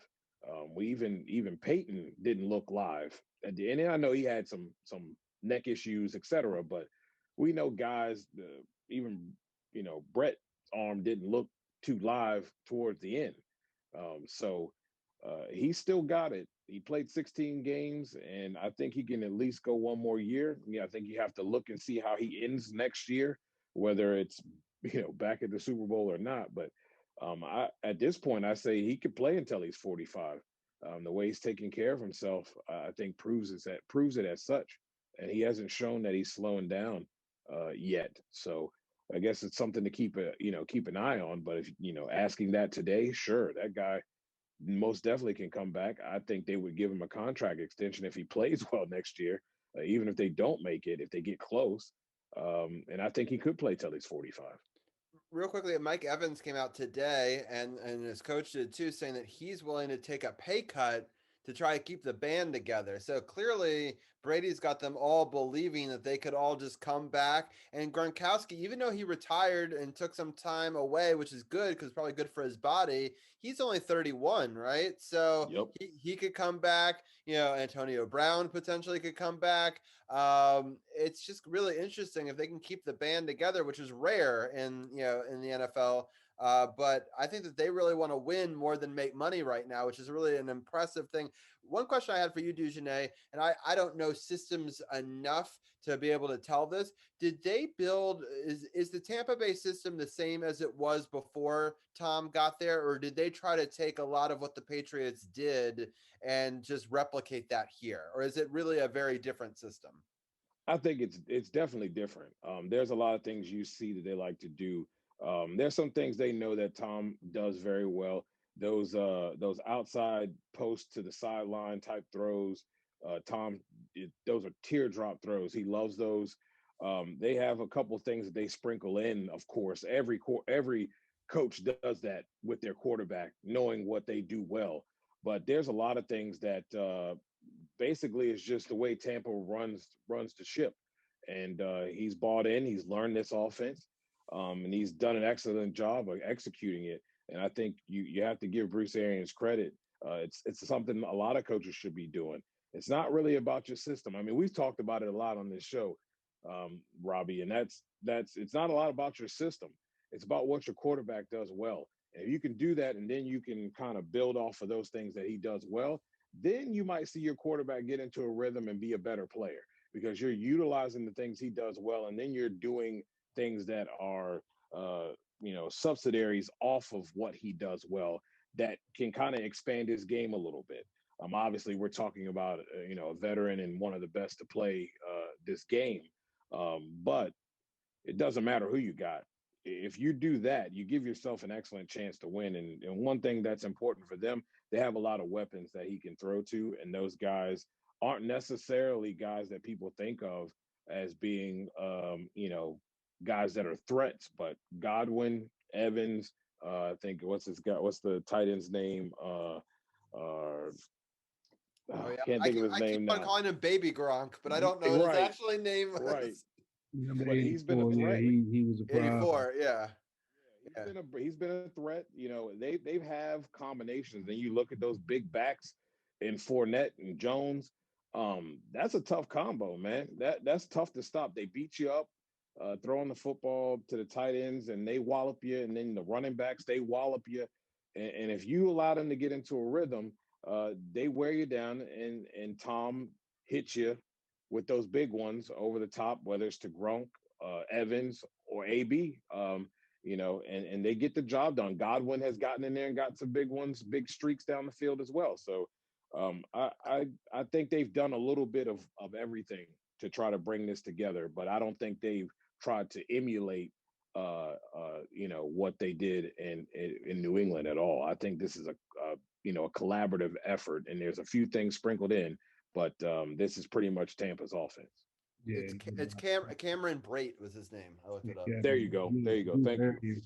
His offense has always been, top notch, and like you said, Dujane Byron Leftwich, he did an outstanding job calling plays. I was impressed seeing what he did, especially against the Washington football team and through the rest of the playoffs. He, like you said, he coached his strengths, and he also took shots and did what he had to do to keep the defense off balance and to make the offense run with the way it needed to. And then once they got the lead, they just let the defense do the rest of it, and then it was over. So it's definitely a good combination with Arians and Bowles and what that team did, and them staying together.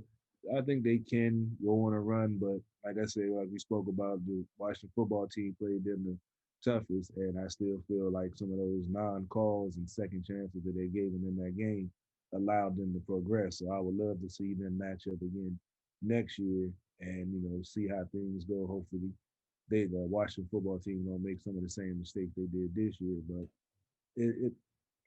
I think they can do it, but I still think they can be beat also. Absolutely. Excuse me. So, Dujane, before we let you get out of here, well, I want to get Dujane's take real quickly on defensive rookie of the year and the comeback player of the year. I know we talked about it at the top of the show, but Dujane, I can't even remember the last time that the Washington football team had one of these end of year award winners, no less two of them, and both kind of ran away with it. What are your quick thoughts on that? It speaks to what this team has been doing over the years. They've done an excellent job drafting. Their scout department has done an excellent job of getting guys in here and really evaluating talent. You see them down there at the Senior Bowl, and these are guys that I've been talking about, and they snagged these guys, the McLaurins, the guys that are just ballers, and it's not a surprise. Chase Young carries himself very well. He's a player that hasn't really been on this type of player that hasn't been on this football team in a long time, probably since the likes of the '92 team, maybe, or Sean Taylor, a guy who works hard. He's really about football. He's about ball, and he wants to be the greatest. And he not only just wants it, but he shows it in his actions. So it's not a surprise that he got it. It's also, I felt like if it was anybody other than Alex Smith, somebody needed to have a test of their mental fortitude and whether they were sane or not. What he did was incredible, and I think it was well deserved of that. When he ran out on that field and had to go play in that game, my stomach, heart, everything was in my feet. I was very nervous to see him out there, but when I saw, the big man on his back, he was carrying him. I was like, well, I guess that leg's gonna hold up just fine. And unfortunately for him, the fatigue is what's gonna be the issue. But no one's gonna question that guy's heart and ability, his knowledge of the game, his studying of the game, because you have to adjust. You have to adjust when something like that happens. You're not the same guy at all. And I thought he did an excellent job of just adjusting, and his will to get back to that point when people like myself didn't think he was going to ever play again. Really didn't want to see him play because I'd rather him be with his kids and his wife. But that's what he wanted to do. And I'm very, very happy that he got a chance to carry that dream, that goal that he had set through, and not only just carry it through, but he was a big piece in the reason why Washington had the record that they had and were in the position that they were in. Yeah, they So, won the it's pretty division. awesome. That's so Yeah, amazing to me. It's pretty not like he awesome. just like won a couple of games. Like he actually won the division for them. And It's that insane. that blows my mind. I mean, I think he deserved to get it even if he won 2 games, no less winning the Right. division. So Absolutely. just and some incredible stuff. Well, Tuesday, we really appreciate your time as always. But do you have any final thoughts? Are you doing anything? Is your podcast back up yet? Is the move going okay? And let anyone know any final thoughts you have. Move's good. We're working on that podcast thing. We're trying to work out the schedule here. I have some NHRA stuff coming up, some articles coming up as the season is upon us. It should be a month away from the season opener in Gainesville, Florida. So I'll be throwing some storylines out. I'll be throwing some articles out of drivers and teams to watch and some really good stories that are going to happen in 2021. It's a pretty awesome season, a lot of changes and a lot of new faces coming in. And it should be exciting. It kind of reminds me of the old days when it wasn't so much about the big teams as it was about the Davids of the world, the little guys who come in, have an opportunity with a smaller budget and want to come out and race a couple races and maybe upset some guys. So I'm really looking forward to this 2021 season, and hopefully they can complete it and not have to make too many changes along the way. But as we know, we're in the middle of a pandemic, so we have to be open and ready for change. But it should be a fun season. So I'll have some articles coming out with that as well. Sounds good. All right. Appreciate it as always, bro. I'll let you get back to handling your business, and we'll talk to you next time, man. All right, brother. Thanks so much. Y'all All have a right, good one. Have a good one. All right, Carol, do you want to stay on for this segment, or do you want to? I'm more than happy to do the final segment and let you get out. I know you got a busy day tomorrow, so it's up to you. I gotta drive to North Dinwiddle, Virginia to deliver a car tomorrow. I have no idea what that is, but it sounds far. Yeah, it's almost it's 3 hours one way, and I have to Wow. leave like 9:30 in the morning to deliver the vehicle and then come right back. So That sounds like Richmond. Yeah. it's past Richmond. Oh, that's not good. Yeah, so yeah, it's gonna be interesting, and it's my day off, but it's a Ooh. car full of my day off, so that's all that matters. Yeah, I'm gonna get out of here. Make sure you go check out the website, sportsothp.com. Make sure you go check out At the Bar Radio on Sundays. I do that show along with Sports in the Hill tonight. Sports OTHP Apparel. You're looking for a new car, used car, come holler at me now.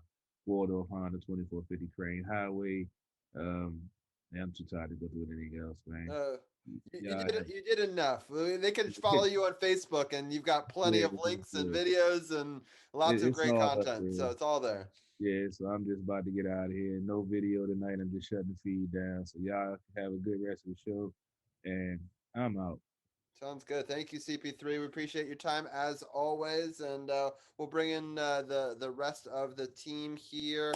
We'll do a quick little addendum, and we'll also break down the very end of this Wizards game because it was kind of exciting, and your quick thoughts on the Super Bowl. We're going to try and make it a short 10-minute segment, maybe 15 minutes, so that way I can say goodnight. We also have Neville starring in this episode as well.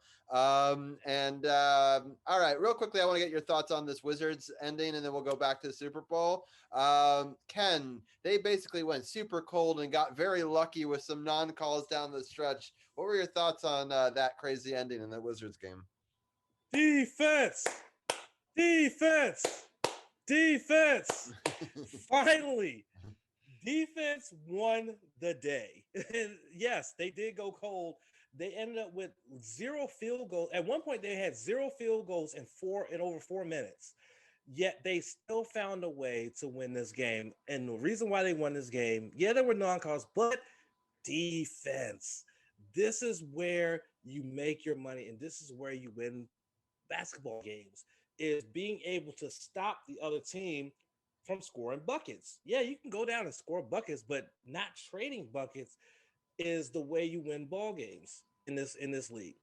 And that's what happened here. And Bradley Beal, once again, another 30-point plus game. This is 101 in his career. And bottom line is that it was defense that was the difference maker in this team being able to get this victory. Yeah, it's pretty crazy. I'm just pulling up the scores real fast. Arun, that last play um, by Zach Levine, I mean, he had put up 35 points. Do you think it was a right no call on the foul, or do you think that there was contact down low, which is what my personal opinion is? But, well, Arun, what are your thoughts on letting them play at the very end there? I think it wasn't a foul. I was also watching the Bulls broadcast, and they kind of agreed that those calls usually don't get called at the late end of games. And I think Levine actually had a really good look at the basket, even if he was hit a little bit down low by Rui. I don't think they're probably focused on Alex Len, who didn't really touch him at all. And I think Levine, most of the times he makes that basket. Alex Len with the good rim protection, but Levine he had like 30 plus in this game. Beal gave them second life by missing that free throw down the stretch, so they only needed a 2-pointer to tie the game. And I think previous to that, they let the Bulls score super quickly on a Kobe White floater. So I think the Wizards were doing everything possible to make this game really close, including, I don't know, I think the defense was okay because ultimately they missed, but Levine probably should have made that basket. I don't think even it should have been an and one, if anything, if there was a foul, but I don't think there was a foul. And still, a win is a win. Another win without Russell Westbrook. So let's see if they can keep that going this week. Yeah, Big shout out to Rui. He Yeah. got his first double of the year. Yeah, he played really well. And one thing I want to point out is points in the paint. They outscored the Bulls 54-38 in that. And I liked the fact that they scored almost half of their points, thereabouts, from down low. They weren't settling for threes. They only took 26 three-pointers. And I feel like if they had taken more threes and were shooting at the same clip that they were, they probably would lose this game. So I find that sometimes in a bunch of games, we get too in love with the 3-point shooting, and we don't actually, we don't play as well down low. And so I thought that was good. Brian, I don't know if you saw any of the end of this Wizards game. I actually watched the end of it. I saw the play with Levine, and I agree with Arun that it wasn't a foul. I thought it was a pretty clean play all the way. A good look by Levine, and I'm a little surprised he missed it because he had really been on fire throughout the whole game.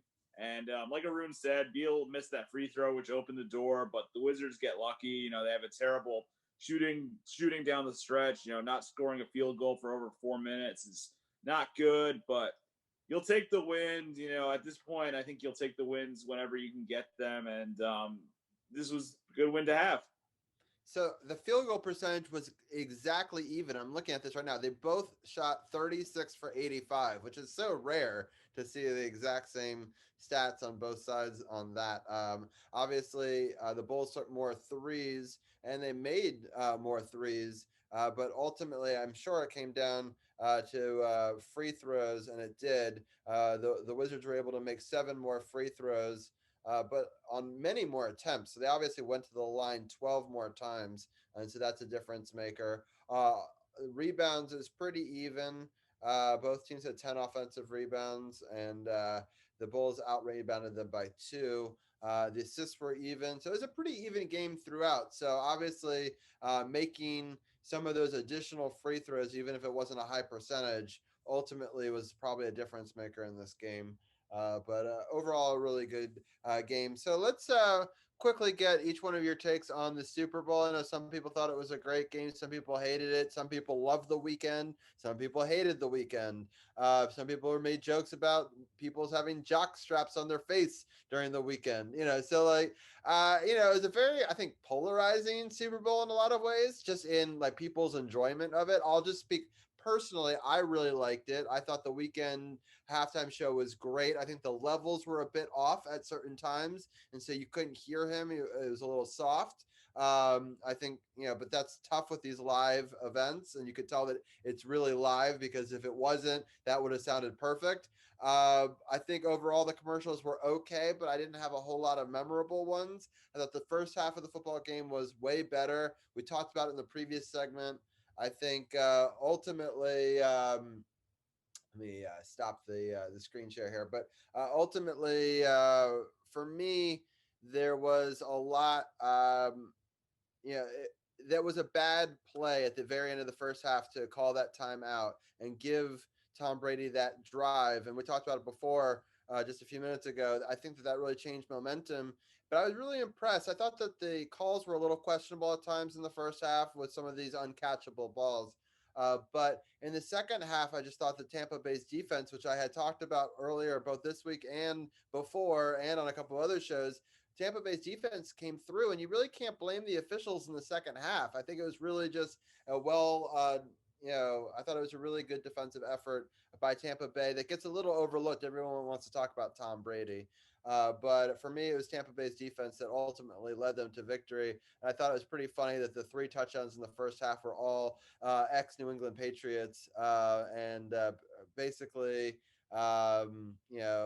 it was a big FU to New England. Although it's funny, a lot of Boston fans are trying to take credit now and take partial ownership over this because it was their players and they were rooting for them. I'm like, yeah, that seems like very revisionist history. But they said the fans can claim it, but the ownership cannot. But I don't know how I feel about that. But that they are still kind of like New England because that's where they were groomed or whatever. So I think that's a bunch of BS, but whatever makes them sleep at night.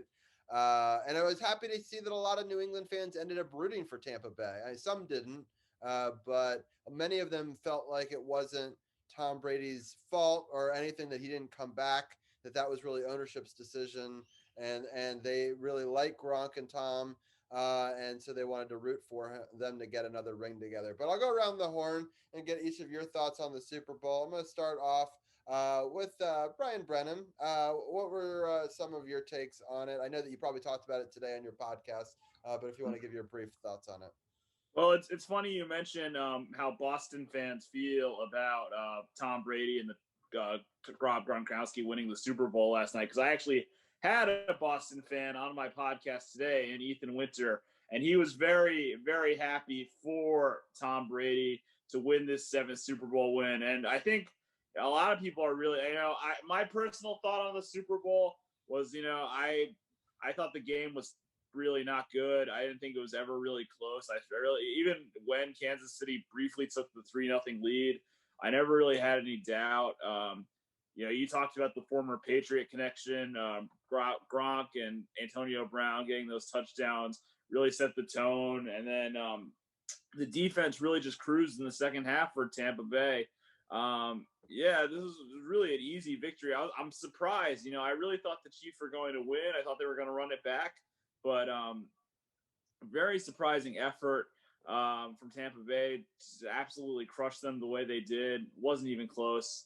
They deserve a lot of credit. So does Todd Bowles, their defensive coordinator, former Jets head coach, and Byron Leftwich, their offensive coordinator. They did great jobs. And Bruce Arians, the oldest head coach now to win a Super Bowl. A lot of respect. And as far as the halftime show and commercials go, I thought the Weeknd was great. I love the Weeknd. I've been a fan of his music for a while, so I thought he was really good. I thought he put on a great show. I thought all those people dancing in the mask was really cool. And that's when he was in the hallway with all the lights or whatever it was. I thought that was really cool. And the commercials, I didn't think any of them were really particularly memorable.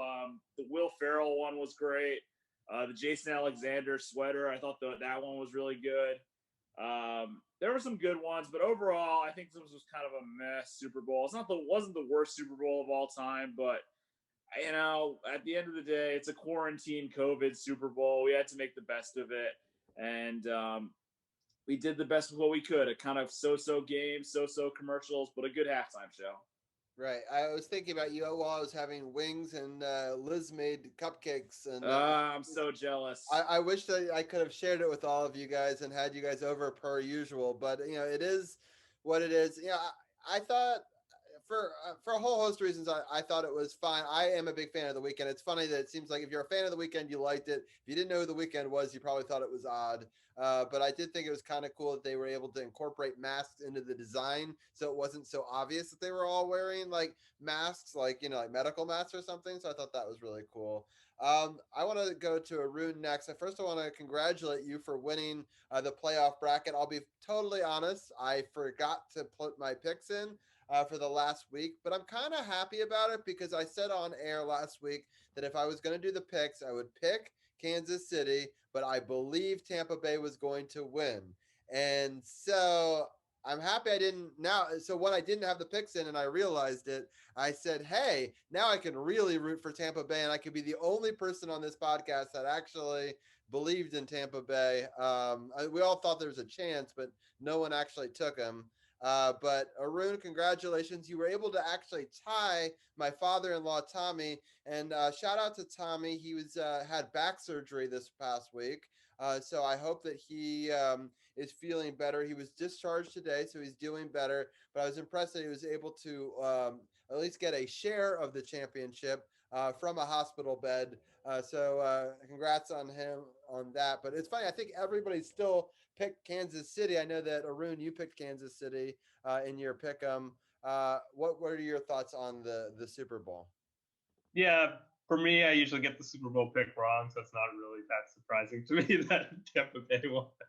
But other than that, I think the receivers for the Chiefs, other than Hill, since they're double teaming and triple teaming Hill, none of the other receivers got going. Sammy Watkins had a catch for 13 yards, Robinson 11 yards, McCole Hardman had 2 catches for 4 yards, so that's not going to get it done. I think the officiating was pretty bad in the first half. I don't think it cost the Chiefs the game, but I think the enjoyment of the game was definitely affected, especially on the last drive to close the second half, where 2 questionable calls and to top it off, a third call where Tom Brady's trash talking the Honey Badger. He starts trash talking him, and they call a penalty on the Honey Badger.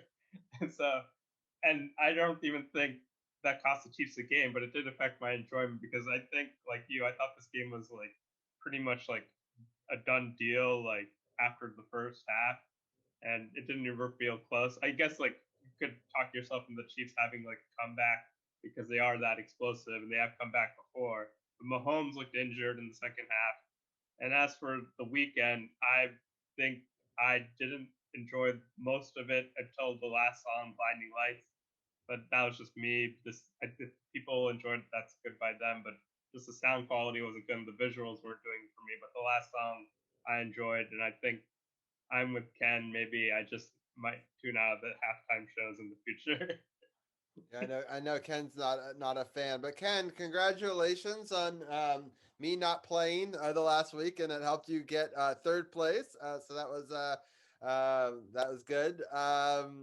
Ken, I know you didn't watch the halftime show, so I won't ask you about that.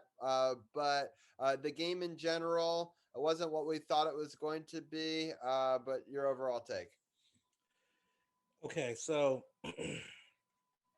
a lot of today, I've seen a lot of grown ass men and women on social media sitting there and believing that just like 45, this was rigged.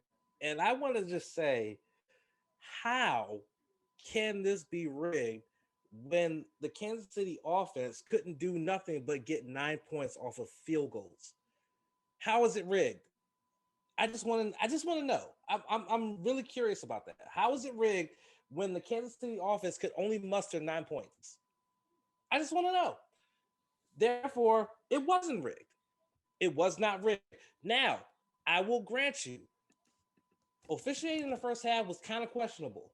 It was questionable, but it wasn't enough to quote unquote rig the game for Tom Brady. They just knew what to do defensively and offensively to be able to win this football game. So there's that. There's another stat that a lot of people are not paying attention to, except for wrestling fans like myself. Rob Gronkowski becomes the first ever former wrestling champion to score a touchdown in the Super Bowl. And he did it twice. He's a former WWE 24/7 champion. He did that last year at WrestleMania when it was an empty arena when the pandemic first hit. He won that championship. He lost it when it was revealed that he was coming back to football, and now he scores 2 touchdowns in the Super Bowl. So now he has the distinction of being the first ever former champion of wrestling to score a touchdown in the Super Bowl. So that's a big, big feat for him. But overall, I had no problem with the game because of the fact Tampa Bay knew what they needed to do to slow down what was one of the most high potent offenses in all of football.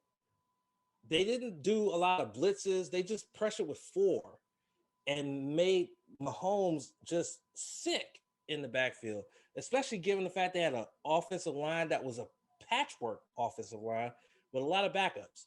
They knew what they were doing and they did it. There was no rigging, there was no cheating, there was none of that.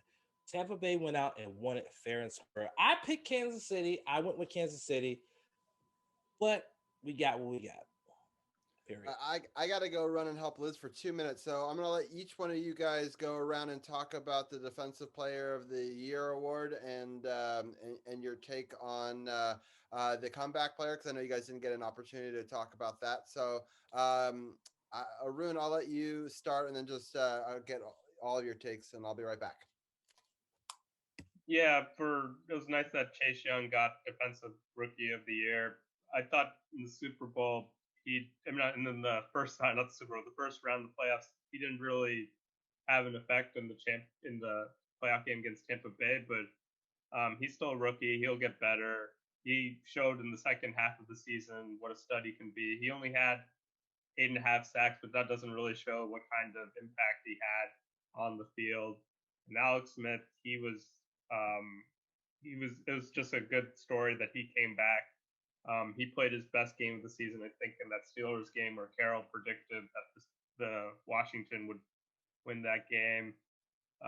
But overall, Smith didn't really have it against the Eagles.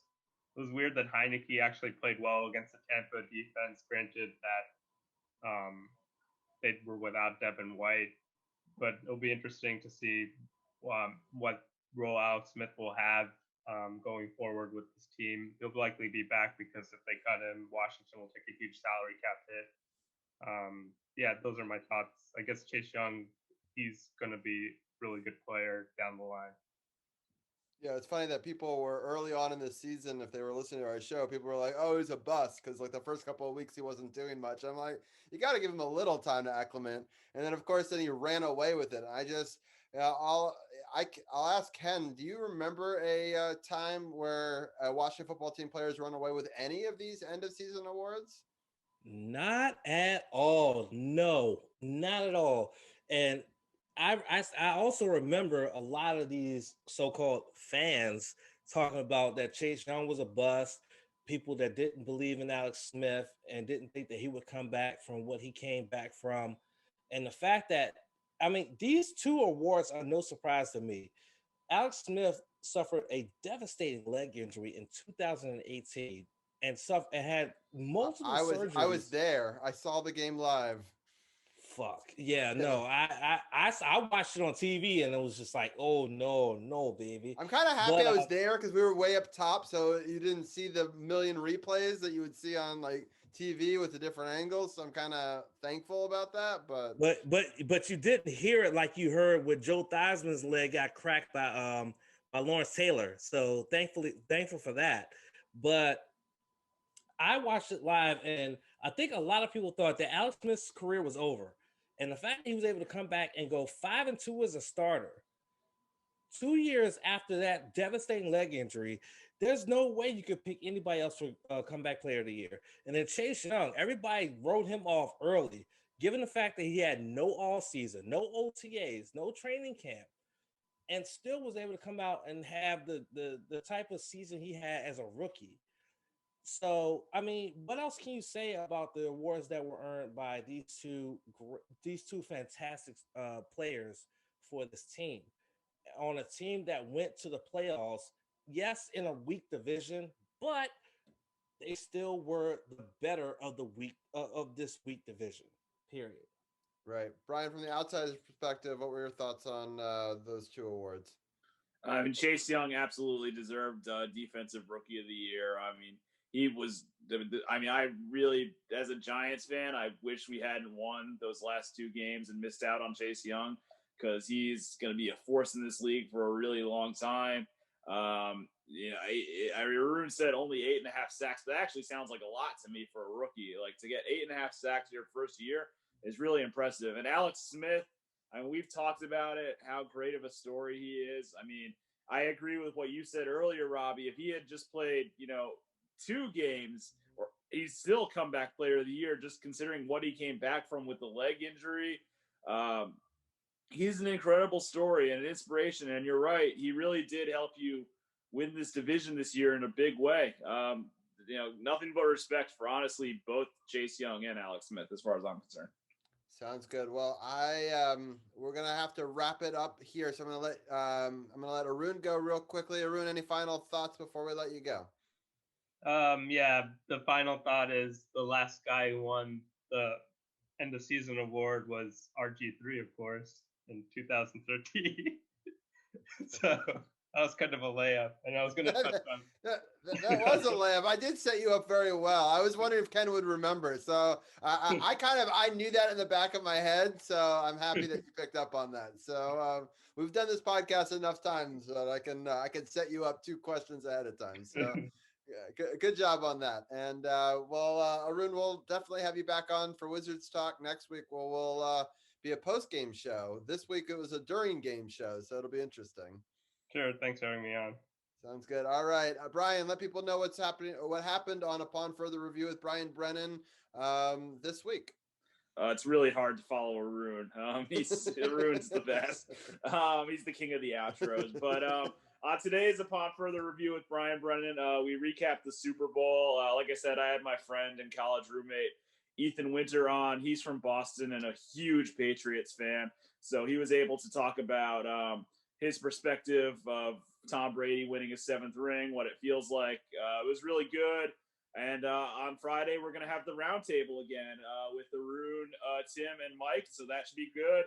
And I just have one last little piece of news that just came across the wire tonight. The Major League Baseball Players Association and MLB have agreed on what they're going to do this year. They're going to have 7-inning doubleheaders, and they're going to have the extra inning rule that was kind of crappy last year. They're going to have a runner on second to start extra innings. But they're not going to have a universal DH. So it's going to be a weird full season starting on time. Full season, pitchers and catchers report next week. Oh, wow. So we're that means for people that are paying attention to our podcast always, the season ends and starts with the beginning of a baseball season. So that means if it's starting on time on the beginning of April, I assume that it's going to be like usual. We will start season 6 of Sports on the Hill podcast. And then obviously the end of March will be the end of season 5, a abbreviated COVID season, but we're already on, I believe, episode 28, number 214 this week. So we've already gotten a bunch of episodes in this season. Click the podcast partners button on sportsothp.com and you can listen to Upon Further Review with Brian Brennan. You could also listen to the Power Play Point podcast that we heard earlier with Anna. You can also check out Dujanay's podcast, as well as our next person going on the outro, listening to the No Spots podcast, and let people know what they could hear this week on it, Champ.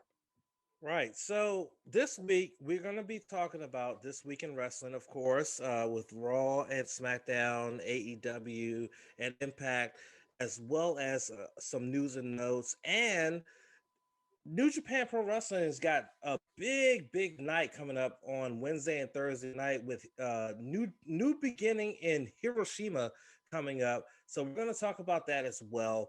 And we just got a lot coming for you. So make sure you check us out on the No Spots podcast, not only on Facebook and on YouTube, but also on twitch.tv/True No Spots Pod. True No Spots Pod. It's a fun time over on Twitch. I'm going to have to try to get SportsOTHP back up on there at some point and try to find a way to put this show live on there as well. I know that people can follow us on Carol's YouTube channel. I've been doing an advanced edit most weeks of it. This week, I'm not sure I'm going to do too much editing with additional stats, but you can always check out my YouTube. If you go to sportsothp.com, it has both of our YouTube channels. It's got our Twitter link. It has our Facebook link where you can be watching this Facebook Live right now, as well as all of our old podcasts and archives, all 214 episodes that we have. We really appreciate all of our guests for joining us tonight, whether it be the NBA Roundtable, Dujanay, Anna with the Hockey Talk. We love all of our guests for joining us live on the Facebook Live. I really appreciate all the comments and interaction that we had today over there. So again, next week we'll have another live Wizards game. It'll be more like a post-game show. We'll break down the two Capitals games from this week. We'll preview the Caps games, the Wizards games for the next week. It'll be mostly hockey and just hockey and basketball for a couple of weeks until baseball comes back. But we really appreciate all the fans, all over 2,000 fans over on Facebook, facebook.com/sportsothp or sportsothp.com for all the latest. We really appreciate everybody for tuning in, and we'll catch you guys next week. And we're out.